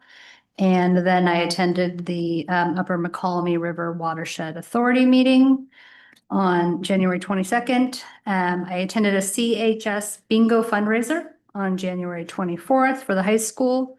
And I attended Central Sierra Child Support Agency meeting yesterday, January 22nd. 6th, sorry. On the 21st, I attended ICIC. I did bring up, during board member comment, the possible collaboration with ICIC to support the Sheriff's Association in the state regarding the court and maybe a joint venture of lobbying. So I don't know where that's gonna go, but it seemed like it was, taken positively. So hopefully at the next board meeting, I'll know more. We also had a Q&A with Karen Ross, who is the California Food and Ag Secretary. I missed the acronym in there. I think they did department, which was a good thing. They focused on primarily the wolves, but also just supporting ag in California. Then the next night, I attended with Supervisor Huberty the Sierra Hope ribbon cutting. And tonight, as Public Works Director mentioned, there's a town hall in Copper at 6 p.m. I attended LAFCO last night, with Supervisor Follendorf. Okay. Yeah, that too. Central Sierra and Central Sierra Child Services Agency with Supervisor Andal. And I've been involved a little bit on Mountain County's EMS agency, which I've been on that board for a number of years. There's some things going on. We have a closed session tomorrow. I'll be attending. I'll be reporting out at our next meeting on that. Also want to bring Closed session on what happens. Yeah, you report out on closed session. Gotcha. I'm just trying. I was trying to make sure I heard it. There's some things going on. So it's important to the county because Mountain County's EMS agency provides ambulance service to all our county, Amador County, Alpine County, and Mariposa County. So and I'll have more information at our next board meeting. Also, I'd like to bring up that the Valley Springs melodrama will be starting here in about 6 weeks. And again, for the umpteenth year, I'm involved in it. So I'd like to see everybody come out and see us. Are you playing critical role? I am playing a role, yes. Generally, he does. Generally, I do. It's pretty critical. No, Not if you don't discuss county business. well, But I don't want, because then you guys start throwing things at me when I'm up there. that's a little bit of business there. With that, you're all there for the ribbon cutting just now. We all are optimistic on, the benefits and moving forward and how we can better be prepared for Calaveras County in the future when it comes to behavioral health. And, this is a great step forward, and we do have a lot of capital projects in the works and quite a few purchases of buildings most recently. And the expansion of Calaveras County government, not so much at the peril of our general fund or the taxpayers' monies as much as acquiring money that has already been taxed or feed in the past and seeing that it's returned to the people in a beneficial way, which is part of our duty, whether you agree with taxes or not. So I'm very proud to be a part of all these things the last so many years, developing, and coming to this point where we're going to actually see tangible buildings and people in them working and fulfilling their duties to the constituents and residents of Calaveras County. So with that, Ms. Simpson? Just that this evening is the You Just Can't See Them from the Road documentary that will be held in Angels Camp at the movie theater this evening at 6 p.m., which I'll be going to on behalf of Supervisor Ballendorf. Thank you, Susan. You have till Saturday to enter the Love Your Pet contest. I hope to see some photos and videos. Excellent. Miss Hitchcock? Miss Edwards? No wise words of the law? No. Okay. And then there's nothing to say. Until they do. With that, can we read off closed session now? Yes, closed session, item 15. Let's see, pursuant to Government Code 54957.6, conference with county designated labor negotiators Teresa Hitchcock and Judy Hawkins regarding the following employee organization, Deputy Sheriff's Association, DSA. And we have no online public comment. Thank you. With that, we'll adjourn into closed session for the day. Yeah, we'll recess into closed session and then adjourn the meeting and report out at our next meeting. Thank you.